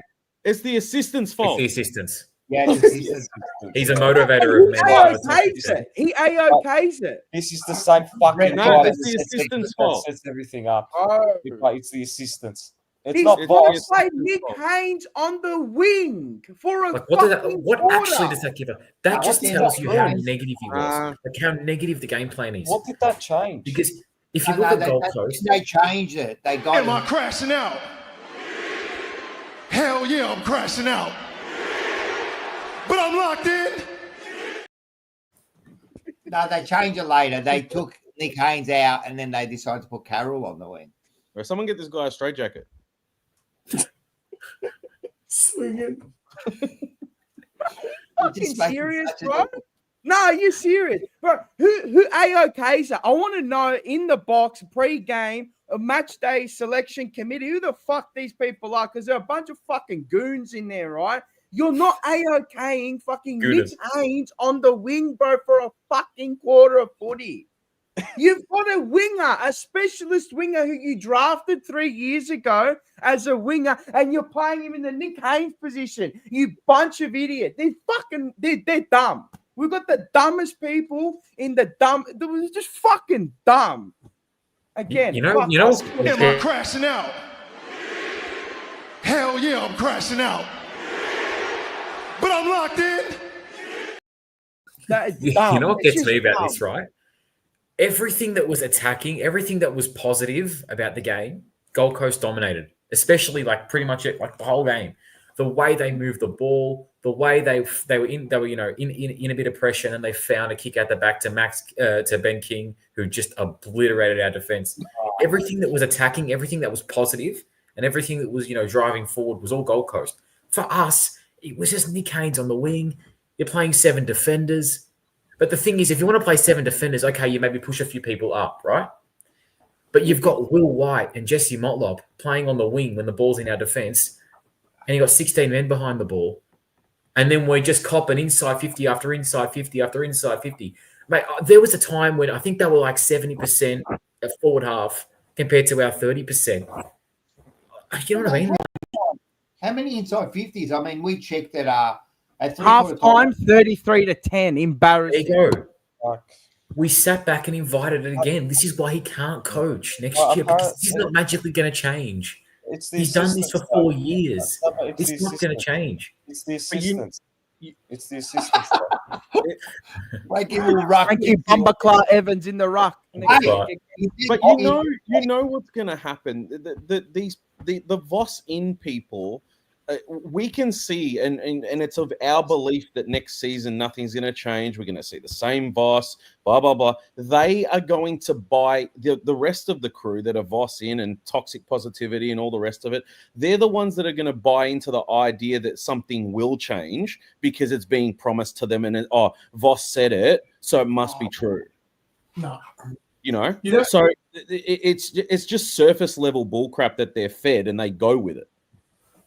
And we're sitting here in 6 months' time, in 8 months, in 10 months, in a year's time, saying the same shit. Yeah, I think it's it's going to be another waste of year next year. If he stays on, we're not moving on at all. We're just going to go backwards. What did they see in him all year to make him see you next year?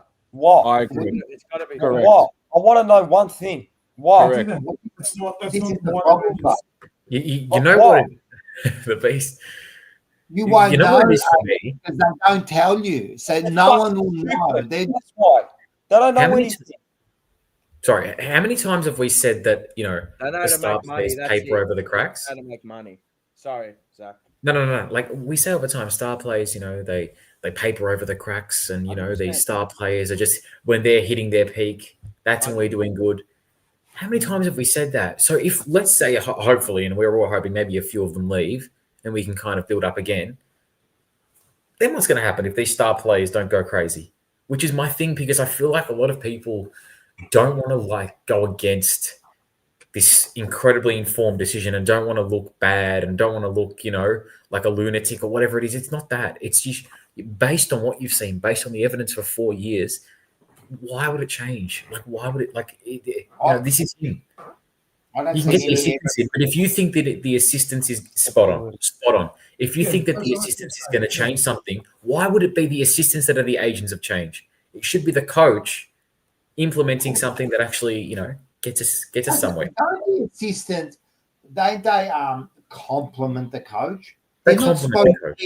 They shouldn't change things. They shouldn't have to, fix us. That's right. They're just a compliment. You got the head coach who he's the man, and then you got a complement of people around him working. But the way we talk, it's the assistants that are running the show, and it almost sounds like Voss is the one complimenting the assistants. Because if you think it's the assistants that are the issue, that says way more about Voss and the assistants. I write this too. Don't let this. Yeah, that's also very true. Their four-quarter very true. Under pressure has been poor. 100%. When the game's going to be won, exactly. Been poor as well. But if you're in the camp of it's the assistant's fault, or it's the assistants that need to be moved on, that's going to unlock everything. That says way more about why Voss shouldn't be there than why he should. Because why is he allowing this to happen, or why is he facilitating this to happen? Or if he's, if he's not allowing it, you know what I mean? I also think there's an element. Go on. No, so there's an element that can swing back to that comment on the senior players. Someone said it in the watch along tonight, Bo, where they talked about. I think it was you even said it. You make decisions really slowly, even if the senior players don't respond as quick as they need to. What decision they're going to make, where they're going to go, whether it's a handball or a kick. I feel like the coaching part, I think I've said this before as well, where we talk about those senior players, whoever they may be, if they're trying to enact a plan that's so far from what they're comfortable in doing, their brain's going to take that extra moment to make that decision because they want to instinctively do something, but they go, fuck, that's not the game plan. I can't do that. Tackle, drop ball, fumble, shit kick. That's where all that stuff comes from. So as much as we can blame the top-end players, again, it falls back to coaching, because if you let them have a bit more free reign, a bit of freedom, maybe they don't have that second hesitation. They're able to get on with the play. So, and the reason that given that their brains don't operate that fast, and other teams do, you know what they're able to do? When they've got the ball, they're able to see 2-3 plays down the line. We can't do that, right? But you know why? Because we don't have 2 or 3 players down the line. That's the problem. Yeah, I'm no, not players, plays. Oh, yeah, well, we don't. We've only got one play, yeah. kick fucking long, and that's it. Correct. I liken it to chess, Mars. Yeah, chess, mate. Chess isn't in their vocab. I understand, but we need to know. They're not even the pawns that get sacrificed. Our club isn't even the fucking prawns or pawns that get sacrificed, bro. Prawns is like I understand. Prawn hub, it's all the same. I get it. Bro, Right. he's bumming the coach and his bum coaches in the fucking coach's box, bro. They need to go. Simple as that. Anyone that says he needs to stay and his assistants need to stay, bro, they can go with him. Trust me, they can go with him. Bro, take his haram. No, I'm not having a go at you. I'm just saying they can take his fucking haram football and fuck off out of this club, bro. I've seen how many times this year we've seen a guy look up and go like this. Where do I go now? You know why? Because you got a bum in Jordan Russell, you got a bum in Ash Hansen, you got a bum in fucking Aaron Hamill. Who the fuck's the midfield coach? No one even knows. The Clark bloke? Yeah. Who is that? Clark. And then you got fucking Clark, Tim Clark, correct, thank you. And then you got that fucking bum at the top, right? Who can't fucking coach at all. That's all he does. Saying, let's put fucking Nick Haynes to a wing. Bro, lost it. You've lost it. Just like I have now, you lost it. You're done. You've got to play the clip now. Here at the club next year, we're fucked. We're fucked. I'm telling you. That happening. The aim of You know, if you have the players looking left and right, up and down, then it's fucking coaching. It's coaching. Yeah. Where do I go now? Like this. Where we go. Fucking Ollie Hollands, where am I going? And the crowd screaming. Another 360? Little spin? He can't go anywhere, you fucking idiot, because there's nothing ahead. There's nothing ever there. I'm telling you, there's nothing ever there. I know. When you're at the game, you see it so like we can see it on TV. You can see it on TV. Let alone, but when you're there, you can see the player. He's got the ball, and then everyone's going, why did you kick it? There was no one there, mate. There was no one there to receive the ball, man. Like, I don't blame the player half the time in not being indecisive, doing a U-turn, going back. What's he supposed to do? Kick it in like space, like I blame Rocco. Sorry, Aiden. Just 1 sec, Aiden. One tick. You know what the worst part about that is? Mick will hear me say this on the watch along about 20 times, exactly what you and Mars just went on about, right? The flip side of that is that when there is the obvious body pass there, they go for the hardest thing possible and stuff. There's no proper decision. They're doing both of the wrong things on either side of the spectrum. They are on the spectrum. They are definitely the spectrum. You know what I mean? Go on, Aiden. Sorry, man. I just blame coaching. I don't blame. It has to be. It's set up. Like, are some players not good enough? Majority of them, yes. But the direction is just no good. Yeah, but how do they turn it on for a quarter of footy and know how to play footy all of a sudden with no pressure? Bro, I can fuck for 5 minutes real good. The other 15 minutes is shit. I agree. But I'm just saying. Anyone can sporadically perform. I know, but they know how to play football, but the fucking idiots up above, they're fucking clueless. They can't adapt. That's like Ross. Ross can do some good stuff, maybe, like you say, once every now and again, and the rest of the time is shit. We play for 15 minutes, then the opposition goes that, and then we go, I don't know. Correct. Yeah, It's and effort. today they went the opposite. Today they played shit house for 3 quarters, and That's then they spot on from decided to James. play 15 minutes or 20 minutes in that last quarter. So it was the opposite. So they can play 15. I reckon it gets coached out of them. They actually all know how to play footy. Yeah. It just gets coached out of them. And when you see it the most is on the kick-ins, right? How many times you fuck it? I'll put it back up for you. You fuck for 20 minutes, Bojack. I'm half a minute one. The Oh Trojan. my gosh. He's got to be a fellow boxhead if you're saying Troy, for sure. 100%. Say it as it is. Lana knows. He knows. See, when Lana gets involved with that, hey, you see it in the kick-ins. How many times is there the option there straight That away? little kick to the kind of pocket, right? No, but it might even be someone just on 30 meters out, or just somewhere where they can kick it. But you've got to be quick. You've got to hit that person straight away and move. There. They just haven't got the confidence to do it. You can so that see will come they from actually, direction. They actually look at it and then think. I reckon they think to themselves, "Oh, that's too hard. I'll do that. I'll do that little 20-meter kick to the pocket, and then you can kick it down the line." Right? As a coach, aren't you instructing them? Take the kick. Take it. Just take it. Yeah. I don't reckon he take it. He doesn't. There's no way he tells them to take Put it. it this way. Take it. You don't have to be a top 10 kick in the AFL to hit these types of kicks that we're talking about. You don't have to be like a fucking Wanganeen Millerer to hit these kicks. You just have to be a serviceable kick, like a Matty Carroll. You just have to be a serviceable kick. Can you, it's not that hard of a kick to hit. It's a risky kick. It's not. It's a little bit risky, but so what? So what that it's a. I mean, that's what footy is. It's about risk. Exactly.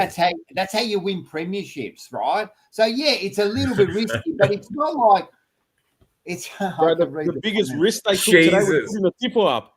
Oh, Morris, 7 9. I want to hear Rocco talk about players coming on your face again. I'll explain to everyone what that was about. It's like this: if you think you can't take the pressure by some dumbass wog from Reservoir, how do you think you're going to take it when a player comes in your face, right, on the ground, right, and goes right at you? How do you think you're going to handle that sort of pressure? Oh, we're so immature. I love it. Yeah, Sam's hit the nail on the head here. Carlton has a sex drive on a bit. Oh my God. And Odin slug to even last a minute. This video is going to be fucking taken down tomorrow morning. Do you know how many clips are going to come out of this? Fuck clip me. I don't give a shit, to be honest, bro. No. I'm saying you've got a lot of ammo for the next week. Oh, yeah, 100%. What the fuck? You go insane, bro. And then the supporters that are there, like, I'm going, bro, you deeping what you're saying. But the amount of times I heard they were screaming for holding the ball, bro, the guy got a handball out. I'm like, he got a handball out. I don't understand that some people are still discussion. He got a handball out. And then there's this bloke in, he was smashing the chair in front of me like 20. I'm like, bro, we're fighting for 11th on the fucking ladder, bro.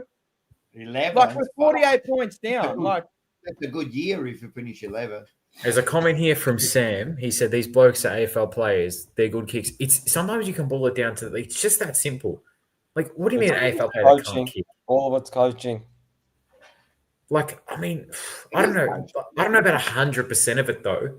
Like, there are some dud players. Of course, there are. Coaching. But when it comes back to direction, what are you instructed to do week in, week out? You know what I mean? It's time to go! Hey, how you going? How you going, Peter? Pretty good. I just laughing my ass off, mate. You are.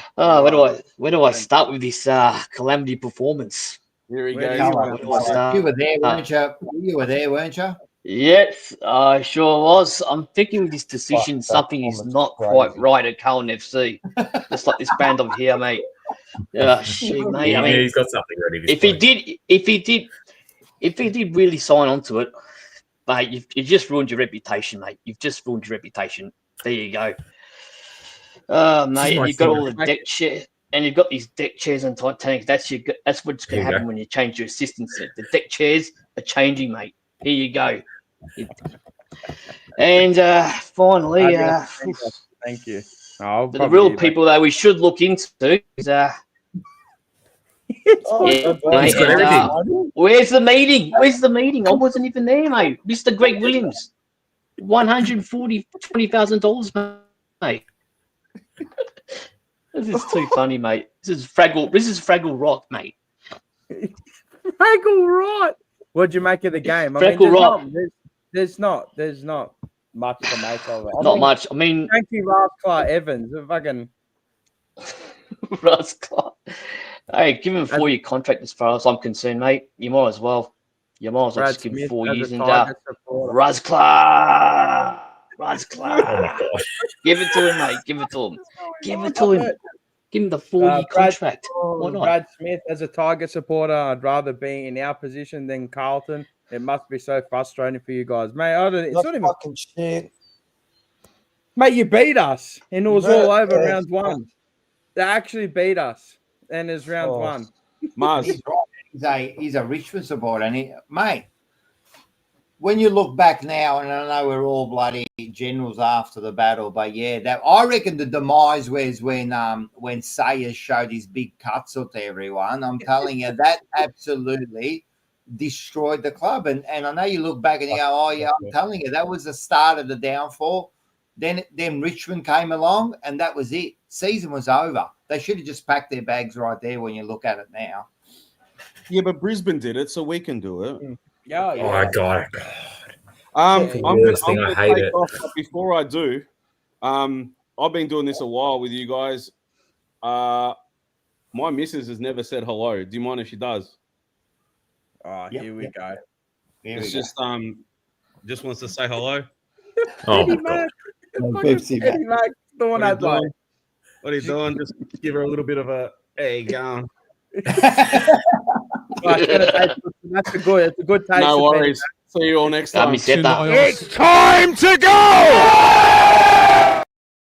There's someone waiting in the back. If he wants to come in, if he wants to show his face, I can get him in. But I don't know anymore. If we lose our next 2 games, let's say if we lose to Essendon, there's no way we can fucking keep him. I'm sorry. What's the thing? I guarantee you now. We need to lose those 2 games, but I agree with you. I'll be at fucking Icon Park, smashing in windows. This is my thing. I we feel don't like condone violence here. I'm just joking. I will never do that. That's so toxic. But you would be very, very upset, wouldn't you, Aiden? Oh, of course I would. Happy negative. Boy, my boy went all right. My boy went all right for Gold Coast tonight, actually. Fiorini, lazy 22 and 2. I thought you meant 2 jumper. We're going to get him. Fuck, he got absolutely walloped. Yeah, that was not his finest moment. Fucking hell, they use him as a Bailey stepladder. Far out. Fuck, how's King? I climbed on. Oh, what a... This was wearing. I don't know about all of you, but I find that, wearing was, pants pulled down. No, I find it interesting that, who's this? He's got the position. Lying down. He's embraced the position. Hey, listen.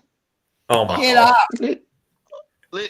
up. I want to hear more about this fucking reservoir coming in the face business.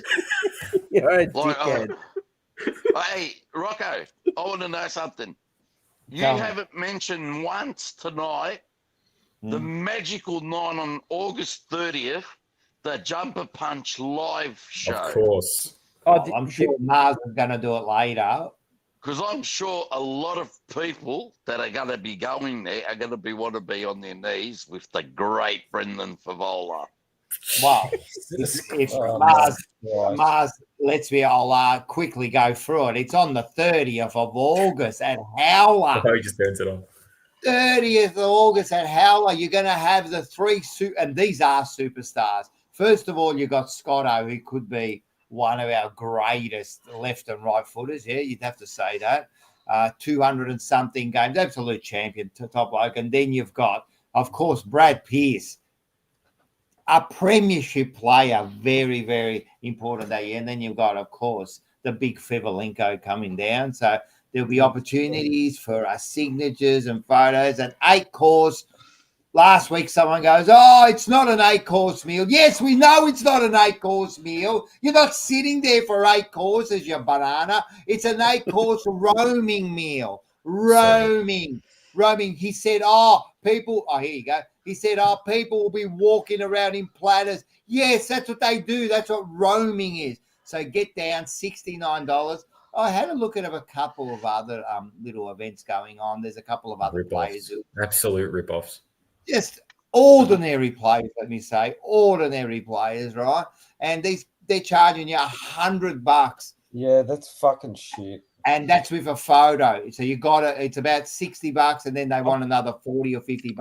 I'm not even kidding. I went to one of those. I think I met Crips. It's like $700 if you want an extra signature.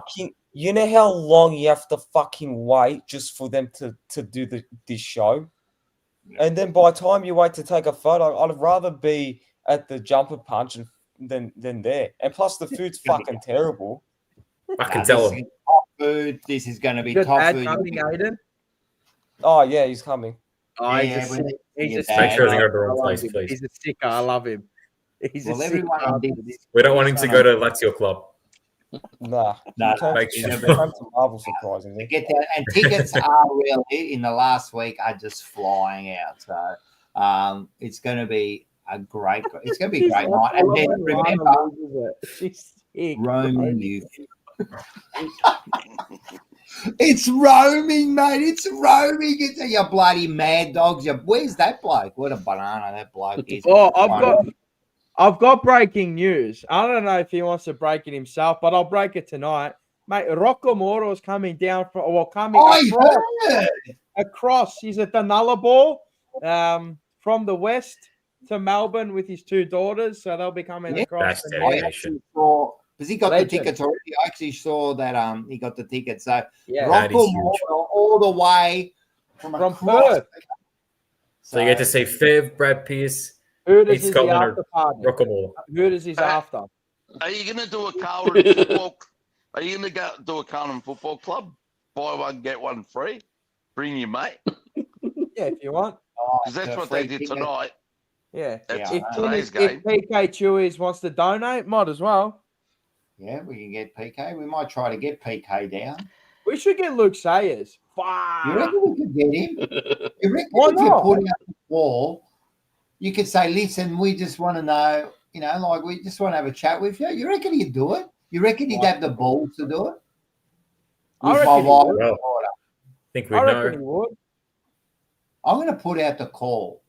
Yeah, let's do it. Oi, Luke Sayers, if you're watching, you're probably not watching right now, but you probably laugh. I'm going to promise everyone here, I'm going to put out the call to all the board members and everybody on there and see if anyone has got the balls to come on. I'm going to do it. I promise. Lucas Ronaldo, keep it up, guys. Love what you do. Hoping to get on when Scott hosts the Wednesday show. Respect to Rocco and Bocek. There it is. Love it. Good shit. And if he's listening, shout out to Scotty Tompkins. Did you just have like 8 beers, but you just all of a sudden started? He's gone from like this big serious bloke to now. So what I do after game night, I drop a few acid pills to come down to earth. And that's the flat earth, Brock. Oh my God! Oh boy! Hey, but on a serious note, I want to ask you guys a question. All right. How do you think Motlop went tonight? Didn't notice him. He was barely inside 50. Junk time, mate. Junk time. Actually, he was barely where he was supposed to be. And the second question. This is going to be a hard one. Oh, that's a cheat. Do you give Evans another contract? Or what I like it. Yeah. He's our best small forward now. Yeah. We've had about legit 8 best small forwards throughout the year. 8. Yeah. Zach Williams. Will White for a little period. Yes, Will White. Yes. No. Yes. Durden. Give it to him. What else? Frankie Rasclart, Evans. Who am I missing? A Fantasia. Who else am I missing? Durden. I said him. Will White. Young. that one I week? said him. Did you? Yeah, but when did you ever say Flynn Young? Motlop was your best? When did you ever say Motlop was your best ball forward this year? No, not this year. North Melbourne. That is Right, also three- true. Three last quarter junkyard goals. I know. That's why I said it. For that little period when he was playing, Yeah. They've been, but I don't think like Frankie Evans is anything special. He's what he is, man. He's only limited in what he can do. But I do love his endeavour, and he always has. And after he got that knock from May, a bit of respect for the little man. And today he was front and centre. He got in there. He took that mark against who did he take it against? Yeah, what a mark! And his shot at goals spot on, and his disposals. His disposals quite good. Was he our best fucking kick inside 50 tonight? He was our best player tonight. Yep. Fuck. Frankie He was our Clark best Evans. kicker. Frankie Bumberclaw Evans. Isn't it interesting? Bumbercladding. The team is literally like the fucking, like you said before, the Essendon top up. Bro, It's the Matthew Lewinbergers of the world. I watched, bro, when I said it to Rocco, I'm like, if you look at our team tonight, and I know there's a few young kids in there and blah, blah, blah, but if you looked at our team tonight and really, really deeped it, mate, that was a genuine top-up team, like a drug saga top-up team. It's one of the worst teams you'll see, and to get within 4 goals off the Gold Coast, I'd be embarrassed. Very surprised, yeah. You know what's interesting to me, though? A lot of people say, but okay, that's not coaching. That's not coaching. No, it's not. Well, that's up to my point. A lot of people say, Graham Wright's the agent of change. You can't say that, he's going to make all this change and you've got to back what he says and then disagree with what he says about Voss. Why? I'd love to get all your thoughts on that. Why can't we criticize? Just because it's him, why can't we, just because he's supposed to be the agent of change, doesn't mean we can't say this is a horrific decision. Now, obviously, we have to play it out. Obviously, we have to make, see what happens. Time will tell. But I just feel like it's just It's a bit of a cop-out now that no matter what... You can say what you want. You can say what you want, and that's why free will is great. And of course. I'll say it again. I'm not a Voss supporter, but what I'm trying to say is I believe that the playing group that is more of a problem than what the coaching. I don't think it is. I disagree with you. You think Graham is that? I disagree with you. I don't think the playing group is more of a problem. Do you think Graham Wright sees that though? Sees what? That the players are more of an issue than the coaching? I believe if that decision is his, then it'd have to be. I believe that he's seen it. Rocco, you went on. Were you on the show? Did you listen to the show from the start? No, I missed the first bit of it. All right. So tonight I got told by an ex-premiership player, all right, that basically quite a few premiership players presented to the playing I heard group. that bit there. Sorry, I heard that bit about they were on their phone and that. Yeah. But that's just, you know what that is? That's just society now and the young folk being disrespectful, full stop. And they've got a short attention span. It doesn't go longer than 30 seconds. But that shows you their commitment. Yeah, I agree. Yeah, but why are you allowing doesn't that come from the top down though? Exactly. Imagine, you know what this is like? If that was you with your kids and that, right? And you go to an important meeting or whatever you're doing, you'd say to your kids, you'd go, "Hey, get off your fucking phone. You're not on your phone tonight, man. You're listening to Non Morocco or whatever, right?" Wouldn't you do that? But they don't seem to be doing that, right? If they're just allowed to do what they want to do, wouldn't they be saying, I'd be saying, mate, there's no phones at this function tonight. Yeah. Why can't they do that? And these are probably things that Graham Wright's seen. And he's like, this didn't happen at Port. Didn't happen at, not Port, Hawthorn. Didn't happen at Collingwood. and that, right? So these are fundamental. You got to remember, like all your careers, everyone, all right. Your leaders can only take you to a certain point. You've got to want that, and in Italian it's called volontà. All right, you've got to want it. If you don't want it, your leaders can talk to you as much as you want. They can pep you up for half an hour. You've got that buzz. Then fuck that. I can't be fucked anymore. But isn't the leaders then the ones who find those people? Like, as a leader, you should be able to see it. Like, for example, and if they're not ready and they're not up to it, then what you do is you move them on. But we don't have any leaders. But you're not you, but they're saying like Voss is the leader. Voss is a leader of men. Correct. So why isn't he identifying who can do it, who can't, and move them off? But he's probably done that, and they're like, yeah, and it's again. And then he's probably disciplining them, and they're revolting. And What about what about his captain? Isn't he an extent, or his leadership group? Aren't they an extension of Michael Voss? Or but the leadership, but the leadership group, like you got Cripper, you got Weeders, and that, right? You throw Charlie in there. Charlie's not a leader. No, he's not. So how do you put him in there? Who decided that? That's right. The players. Probably Voss. No, the players vote. Players vote on leadership. Well, then they're a bunch of bananas too. Why are you letting a bunch of bananas vote? That's like letting a bunch of like kids, decide on politics or something. Like I'll be saying, you're not up. Like you can't even win a game. You're all a bunch of losers. Why would I let you vote on who's going to lead you? You can't even lead yourself. I'm going to let you vote. Well, the most popular that all comes down to Voss again. It's the most popular vote. That's why. Well, when I don't want to go back, and I will go back, but back when in '87, when rest in peace, Wolsey come over in '86, right? He made '87. He made bloody Kernahan the captain. He didn't ask for the permission. He didn't ask for the permission of the players who was going to be their leader. He knew who was going to be a leader.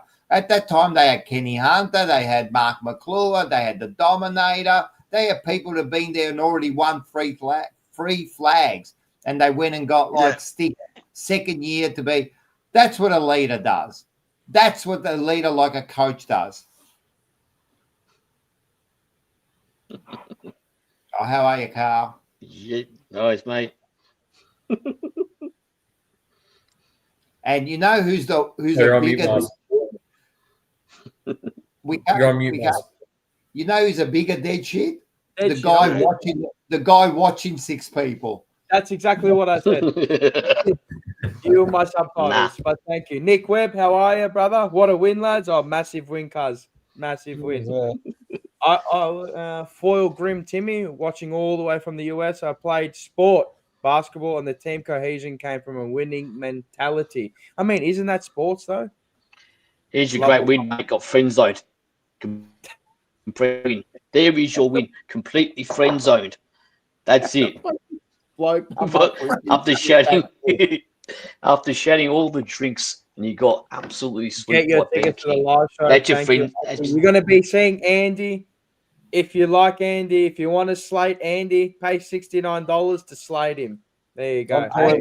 Actually, to that, Carl, get your tickets, because if you're laughing now, imagine seeing 7 to 8 dead shits on stage talking about it. I want a heckler. I want to be like, one of those comedians when you're going, there's always a heckler at one of them, and then they just slay them. And then they get booed by everyone. Boo. Yeah, I wanted to be heckled bad. And then I wanted to walk out. It's like the government considering allowing 16-year-olds to vote, yet ban them from watching YouTube. It's true. It's true. Did they vote for that? I can't believe that a 16-year-old can't have an under 16-year-old can't have YouTube, but they're allowed to change identity and gender. Oh. Yes, Don't I say that. will We're going to go off say on it. a fucking tangent. And I know Take the Andy, blue pill. I know Andy's in the chat. This is a chat for unfiltered in the I'll off come season. on. I'll come on to that show. I'll come on that one too. Everyone's going to come on. We're gonna. I want all these discussions being had. It's gonna, Smash the like. TJ Peeps does so much for the channel and it's free. He's correct. Thank you, Mick, and thank you, Lana. They've been spamming it all night. Yeah, the like button costs you nothing. Subscribe if you like us. Don't subscribe if you don't. Yeah, dislike it. Carl, dislike it. The down one, Dislike even it. the down Dislike one, it. It's good. I'm happy for you to dislike it. Go buy 1,000 bots and just dislike it. It's okay, brother. I'm not offended, but I love it. I love being called a dead shit. I love it. Nick Webb, I'm actually sorry. I'm actually over the mediocrity. People keep cheering on our expectations are so low. It's not even funny. Now go. Sorry. Sorry, I wasn't going to mention this tonight, right? But then I thought, fuck it. I'm going to throw a grenade. Grenade. A grenade that gives. This could get. Wait, here we go. A grenade that gives platforms like the Jumper Punch, Monday Blues, ammunition. So at halftime tonight, I went outside with my mate, and we're having a few grande formatas, all right? Yeah, a bit of an Andrew Gaff. And this guy comes up to my mate, knows my mate. They started talking this and that, and we go back to go in. All right. So this guy was part of the cheer squad. He had the cheer squad T-shirt, everything, jumper, blah, blah, blah. And we go in. And this guy goes, see you guys, to my mate, see ya, blah, blah. I'm going home. He left at half time to go home. Wow. A cheer squad member left at half time to go home. There you go. That says everything. That says everything. You said it. Who even leaves games early? Why do you do that? Just don't even go. I've never left early in my life, Aiden. I left once in my life now. I can't say that anymore. I was embarrassed. We even stayed to watch Hewitt get chaired off tonight. Bro, he got chaired off for 1 second. That's it, but he got chaired off 200 games. At least we did it for him. Yeah. I feel like who's the next person to do it for? TDK in a couple of weeks? 100 games. Like, we didn't cheer him off for 100 games, aren't we? The fact that we didn't do a proper lap of honor for Doherty, it says a lot. That's actually weird. That's so weird. I want to know something. Will the club, round 24, Carlton Essendon, after TDK plays his 100th game, are they going to cheer him off? No, surely not. Yeah. Yeah.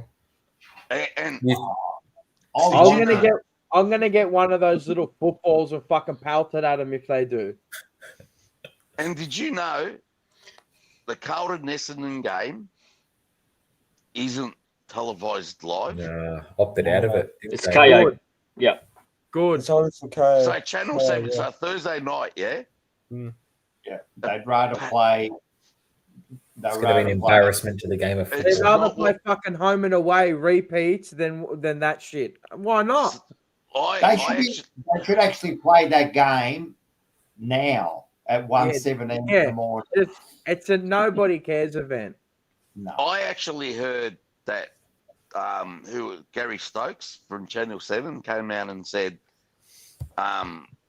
watching 44 players copping it in the ass isn't for copping it isn't suitable at that time. That's why there's a slight delay. Jesus Christ. He's off one. Oh my God. Why? I know, just things that you can on here. Morris, you got to have a little bit of decency. Oh, it is after hours. Yeah, but tomorrow is not after hours, Yeah, you I dickhead. No. But I'm going to let you go to bed, Morris. It's past your bedtime. all right. All right. Ciao, bello. Take it easy. Ciao. See you, boys. It's time to go! Imagine how many people just got woken up. He just got, you're drunk with power there, Mars. Drunk with power. I am. Carlton vs. Essen Drugs should be played in April during the comedy festival. I like it. Oh, it's going to be a disgrace. I'm telling you now, if we lose to them, he has to go. Well, I think we will. The way they played. They played fucking so good last night, they could beat us. I'm not even kidding. Get the likes up. Come on, we're almost at 100, I think. Only Carlton. How are you? What's up, boys? Hey, look He's coming in as come the out of reliever. the bloody closet. Bro, I don't mean just... that. Yeah, no, I don't worry, Rocco. I love you, Rocco. Don't worry. No homo, bro. Yeah, no homo. Bro, I just got home from the game. Bro, like, I live, bro, it takes me an hour 30 or like 2 hours to get to the game. Wait, that's respect. Andy's cooked. What the fuck? You're more committed than the players, mate. Wait, that's Bro, and respect. I know where you live too, and that's respect. Yeah, I know it's a yeah. long journey. So, bro, I've gone to every single game after the bye. Every single home game I've gone to. Right? I've seen one win because I actually didn't go to that Melbourne game because I was really sick. So, bro, I don't understand how we're so shit. Like, I'm confused how to feel about us as a club. Bro, I'm confused. Real shit, I'm confused because, like, I go to the games, be like, okay, we have a chance here. And then we're down by 40 or 50 points at third quarter time, right? And I'm like, we're shit. And then we come back and we play good footy for like 15 minutes. I'm like, okay, well, you know what? They showed good signs, whatever. But then I'm like, nah, actually, bro, we're supposed to be a premiership side this year. So I don't want to give them any props. I don't want to be like, oh, the effort was good enough. So I don't know how to feel. I'm like bipolar, And it's bro. crazy that the coach is the opposite too, what you're saying. Yeah. Yeah. So, but that's a coach talking under pressure. Top four, man. Top four will apparently. That was what we set the bar to be. Minimum. Top four. Yeah. Sorry, Mars. I think you were right. At the start of the year, I did say that the goalposts can be moved, and they've definitely been moved now to the wing. Because now they're not on the field. They're just effort now is enough now. It's changed to a cricket ground. Effort, you're good enough now. That's it. It changed to a cricket ground. You know when they take the goalposts out and then there's no goalpost. Yeah. That's it. There's no goalpost. So anything. Nothing's happening. They put a pitch in. They just dropped it in like that. It's embarrassing. How the fuck do we end up here again? I don't know. Can we talk about Dockery real quick? Why did he not retire this game? Why did he retire him on a random Thursday night? Retired a year ago, respectfully to him. Yeah. Look, he should have retired last year, right? 100%, Zach, I agree. 100%. But we already played him 19 rounds into the season. Fucking give him another 2 rounds, retire him in a home game. Yeah, exactly. It was a really random. I don't know. I don't get why they didn't give him a proper lap of honor. Like, get the fucking Hyundai car that they have at Icon Get him in a deck chair in the back of a ute and I don't have a ute. They got no ute. Put it on top of the Santa Fe, that Minecraft-looking car. Let him clap everyone, not fucking 4/4 of the ground. Yeah, he was on like the He was on the other side of the cheer ground, squad, bro. man. He high-fived the cheer squad and like he called it a day. They couldn't even we couldn't even get that right. No. It took them 2 weeks to conjure up that. I'm telling you, we got the dumbest people at our footy club. The dumbest. Andy's right. Hey guys, I got a sticky for Rocco. What's that about? How's that going about? I've got to meet Mike. And then Lana says, Mike, you need to lose the C from your surname, dude. And then Andy chimes in and goes, Lana, ha. And then Mike Moxie goes, thanks for the advice. Fuck, I love the chat. I love the chat. How about Bo's one? They just have their own show, bro. Enter a competition to win a car. They have their own show, man. We're taught him to dance at half time. then he can win a car. I'd like to know why only Carlton is on emergency meeting and not out clubbing. What's wrong with the youth of today? Have you been out? I mean, he hasn't been out clubbing, but mate, clubbing nowadays is horrible. It's fucking terrible. Yeah, no, it's shit. terrible. It's It's not the same it was 50 years ago, I'm guessing. So, well, 50, I was 5 years old, so relax there. Fucking relax there. But let's say 30 years ago, yeah, it was completely different. When was the last time you've been to a club? Have you been recently? I wasn't live. No, I've been to one this year. I went to Billboards, I reckon. You went to boards? Fuck, no, we did not. At levels, I reckon just quietly, I'll party up, mate. I'll put you all to shame, mate. Not me. Not me. Come on, man. I reckon I could put you, not to shame, but I could keep up with all of you guys. 151 people plus the 6 on the panel are totally fucking crazy supporters for this club that continue to let us down. And all the people that are going to listen to this tomorrow and just clip it and me fucking, where's he going to go now? I don't know. Fucking idiots. Not you. I mean our fucking club. But, yeah, wasn't the so-called 6 dead shits. Yeah, that's right. I love it, man. I love it. It's fun. It's good shit. Oh, you got to take the banter. You got to be able to give it and then take it. Exactly. You have to, man. That's it. See, that's called being self-aware of what the people are saying and what your fans are saying. Something Carlton isn't considering. They still make us, or they don't make us, but they still put on the songs at fucking 3/4 time. And talk about songs. You want to go clubbing with me, right? How about on the 29th, you get your tickets for that's fucking brilliant.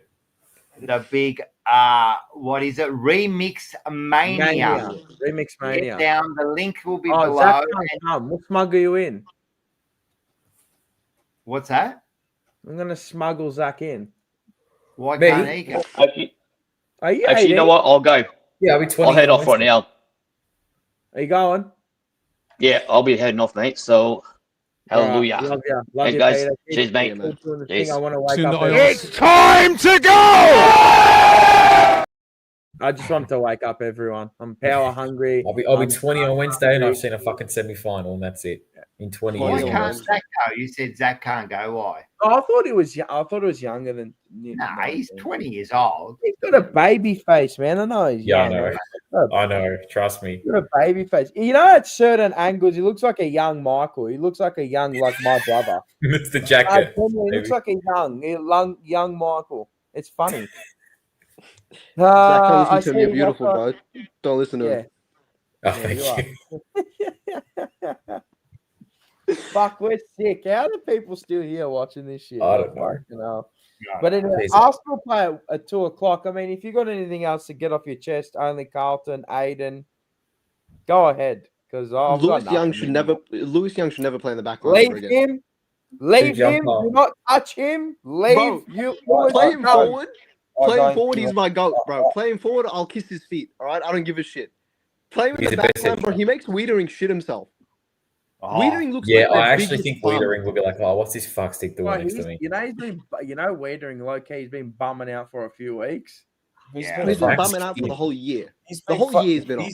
He's been all right for He was good at the start. He was good the first half. He's been good in blocks, but he hasn't been consistent all year. Speaking of that, so what did you guys make of Harry?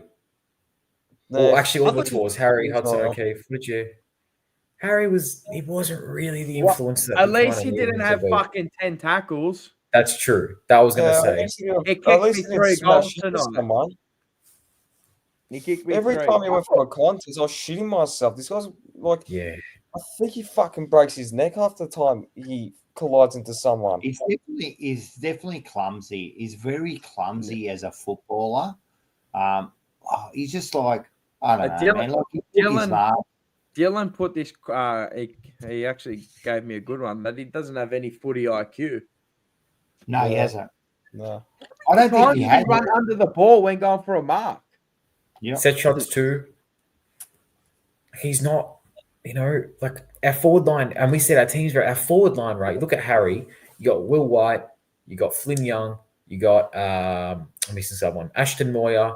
You got Corey. Motlop and Fogarty, and then you got Harry. Everyone I just mentioned besides Harry is either young or like a small forward. You know what I mean? Like Fogarty's not that young, but the rest of them are young. Where's your so-called leader to really take the game by the scruff of the neck? I know, obviously, the delivery to him was horrific, but where's your leader to just kind of really, put a stamp on it? Albeit Sam Collins is a great defender, but still. I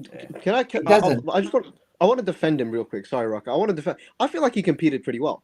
I feel like he was outnumbered at most stoppages. Yeah, I feel like he was outnumbered at most stoppages, and he brought it to ground. I feel like if that was Kerno, he would have put his hand up and been like, "Oh, sorry guys," and then wrestled with the other with like some fucking. No, he would have done this.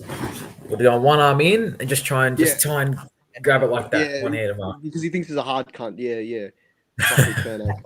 Get him out, bro. No, like, he gave his effort, but yeah, you just like to see a bit more from a leader, especially when it's so obvious that like he's the leader of that, Yeah. Especially in a young forward. Like, he's not assertive. Like Andy said it before, he doesn't play like it's like he doesn't know he's 6'10". Nah. Like he doesn't have that dog in him. I think Ian, I think he's lost that edge, like a mean streak. I feel like he had it before. I don't know. Is that just me or someone? But I feel like he's lost that edge. Maybe he had it. Maybe too much Taylor Butzus. Maybe too much of her. He's got to get that off his playlist. That's got to exit the Spotify playlist, and he needs some hard shit. And he's got a fucking little. He needs to get like a proper dog as well. Yeah, what's he got? I don't know, some fucking little shit. Nah, you need it. If you are a forward, he needs a pit bull or something. And you want like the chain around its neck with the spikes, mate. That's what you want. Or else, what are you doing, mate? It's got to be taken in. I'll ask you a serious question then about that. Right, so I'm going to be serious. This is going to be serious, right? So I reckon he's definitely softened up Harry over the last couple of years, right? And do you think all these issues he's having with mental depression and whatever he's got, I don't know what he's got. Do you reckon that plays a part of it in the game? Yeah. Tells me a lot. Yeah, nice. Yeah, it definitely does. I think it does. I think because like if you look, he took like what 3-4 weeks off at the start of the year, right? Yeah. And then he got concussed, and he came back because he is a good player, right? Like he is when he plays footy and he's on. I feel like he's a lot better than Kerno. It's good. He's a good footy player, but I feel like whatever he's going through, whatever mental issues he had, and apparently, like I don't want to get jumper punch in trouble, but apparently it had to do with performance anxiety, to do with performing in front of crowds. So I feel like if you're not fully over it, you don't you don't perform as well, right? Like you're not fully in it. Like you're not 100%. You know what I mean? I agree, and it shows on the ground at the moment. With his issues off the ground, it's actually showing it on the ground now. Because as I said, he's a good player, and he did compete tonight. I'm not doubting he competed. He kicked a couple of goals. I mean, delivery was hopeless, and that. So, what do you want from him? But he hasn't got that. He hasn't got that many. He's like 6 foot. I mean, he puts more better effort than what that fucking Kerno does. 100%. I actually got one. I got one to go against you. Kadir, at least Charlie doesn't pull sickies. Played with the fuck knee and an ankle for a year. Leave Charlie alone. It's the coach's fault. But I agree. I can't agree with the coach's fault there. That's true. Rest players, and we've said it ad nauseum. But if Harry's not going to take it by the scruff of the neck, who is really? Like, who is, especially forward of the ball when you want to create something and be attacking? Who's going to create for you? You know what I mean? To be fair, actually, speaking of, I thought Cooper Lord was. He was good. The way he kind of kicked the ball today was one of our best somehow, along Frankie Evans. But again, it was just few and far between. But I would love to see him get a full run. I want to see him get a year in that role. I want to see him just Cooper Lord. Yeah, definitely. Yeah, I want to see him a year in that kind of outlet midfield role. I'd rather him kind of play the role that Hewitt's been playing this year, where Hewitt's kind of our last kick out of the stoppage. I'd rather it be Cooper Lord kind of, and Hewitt kind of giving it to him. Did he? No, he didn't kick a goal time. He had 20. I thought he was good. I thought he played. He's had 2 good solid weeks now. Cooper Lord. Yeah. He's been building nicely into the year. He Paul has. Grimmy, $5. Thank you Been very sub a much. few times too. It would be interesting for you guys to get a rival channel, get a rival channel on and talk about how the game went. I mean, we're always welcome to rival fans getting on. Yeah, look at this dickhead. Can we find a girlfriend for Aiden? He doesn't want one. Got his current one a gift. Haven't you got one? You were finding her What a gift gift. did you get, one. Aiden? What gift did you get? Thank you, Andy. Maybe I have one, maybe I don't. Maybe it's Mary from the Cheer Squad. Oh, you be that young stud, huh? Oh, Hey, look she's at you a- go. Why not? This is a fair point. Remember when he couldn't kick, he trained and fixed it. Like, there was one time I was absolutely putrid. But he's got that in him, doesn't he? Just absolute shanks.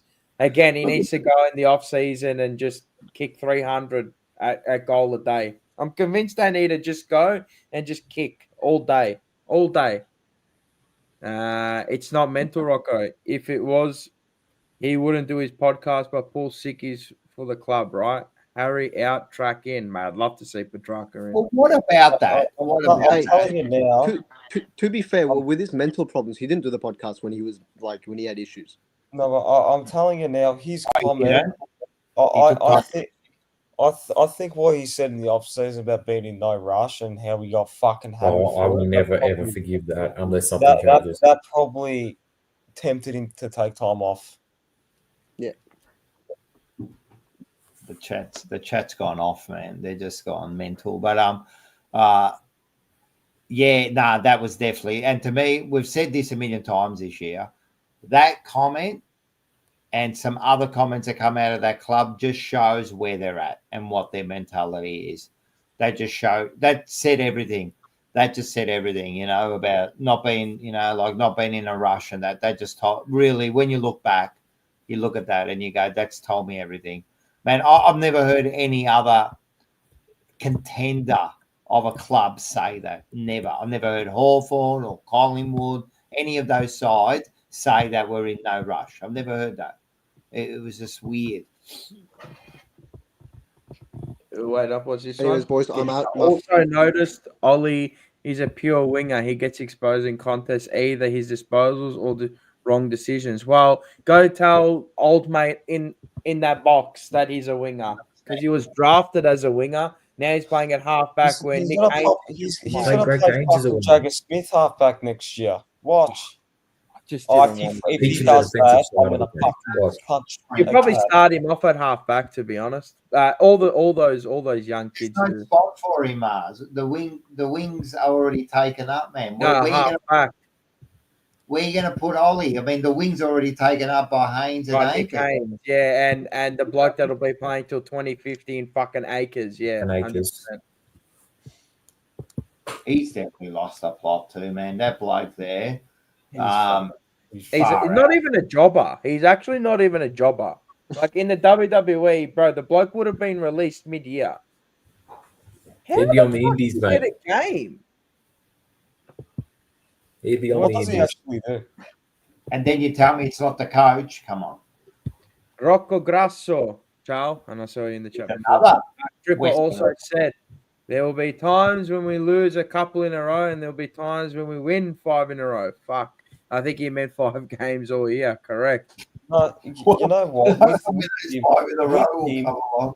I don't think he's a proper leader. Like he leads the way that he plays. He's not vocal in the way that a leader's meant to be. Like when was the last time? Isn't your leader the extension of the coach? coach. And that? Oh yeah, it's the coach. Fucking. I think he just his internet's had a bit of a Michael Voss. Here's an idea for Graham Wright next year. Bring some footies to training and say, hey guys, I know you haven't seen these things before, but we'll start using them during the week. Yeah. You know who Carlton are? The Spirit Squad. Spirit Squad from the WWE. If you go research them, mate. That is. Didn't expect to hear that one.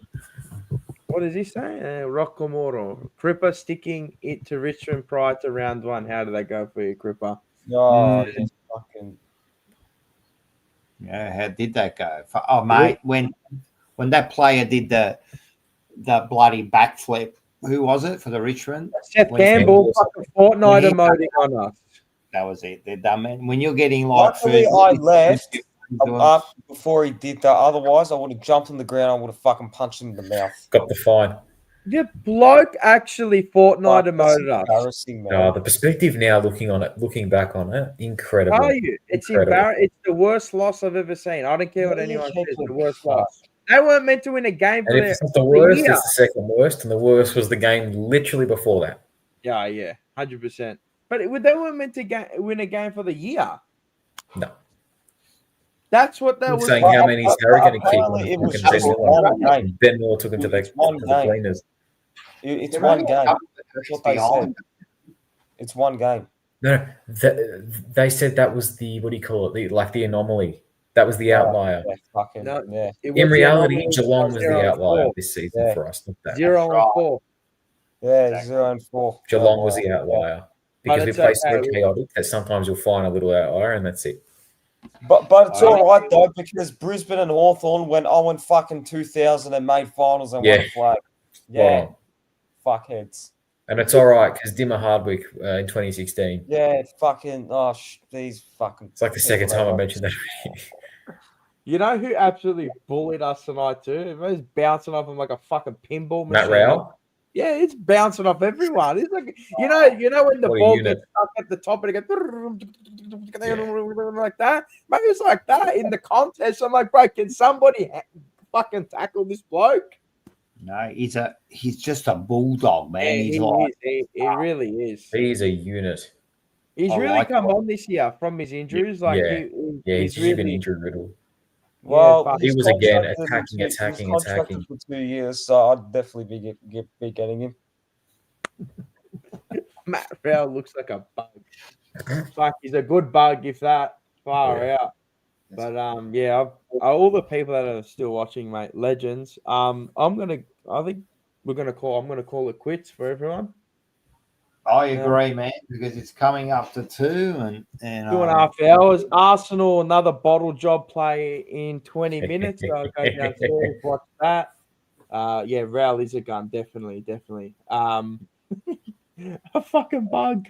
I don't want to see this year. No, I don't want to see him. I don't want to see smoke screens. No, don't worry. No, don't worry. He'll play next week. I agree. I don't want him to. They're going to sell tickets somehow. No, thanks, God. No one's going to the games. Thanks, guys. Appreciate you all. Thank you.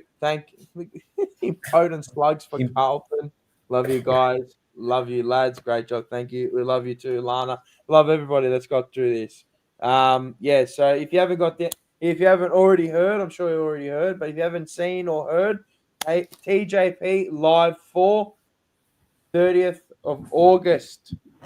Make sure you get your tickets. Links below. Brad Pearce, Scotland. He's Scotland.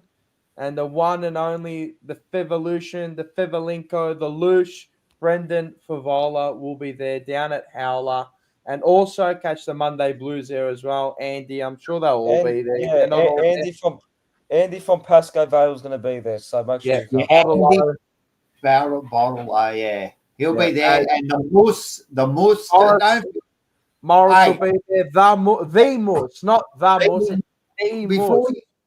Before you go, did you see the Moose was on TV today? He was. He was on TV. There's a flyer. Make sure you go look it up on trybooking.com. It's all there. The link's below. But he was on TV. He was guarding the big orange. He was guarding him, man. No one was getting near him while he was there. So he was pretty. Hey, since he's come on TJP, he's just gone leaps ahead, hasn't he? He has, hasn't he? Yeah, we put another person on the map. Please. That's it. Tough to book.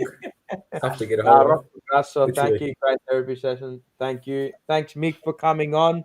Thank you to all our guests tonight, actually. Lana, always legend. Really love you. Only Carlton, thank you for coming on. Dear, last emergency show to be called The Purge after the Essendon game. Oh, if we lose that. Oh, I like it. Thank you. Yeah. I like Thank that. you. Love all your opinions as well. Even if you think we're dead shits as well, we love it too. So yeah. Make sure you get on to the TJP Live. Look, we want you there. We want to see you in face. If you want to slate us, please. I want to be slated. Look, I at the want end of the day, it's a good night, man. It is a good It'll night. be fun. Everyone We gets get together. fed. We have a laugh. You're actually going to get fed. It's not a sit-down 8-course dinner. Anyway, I'm going to hit it. I'm going to hit the love you and the leave you, but I'll leave you with our promo. Thanks, guys, and goes Blues.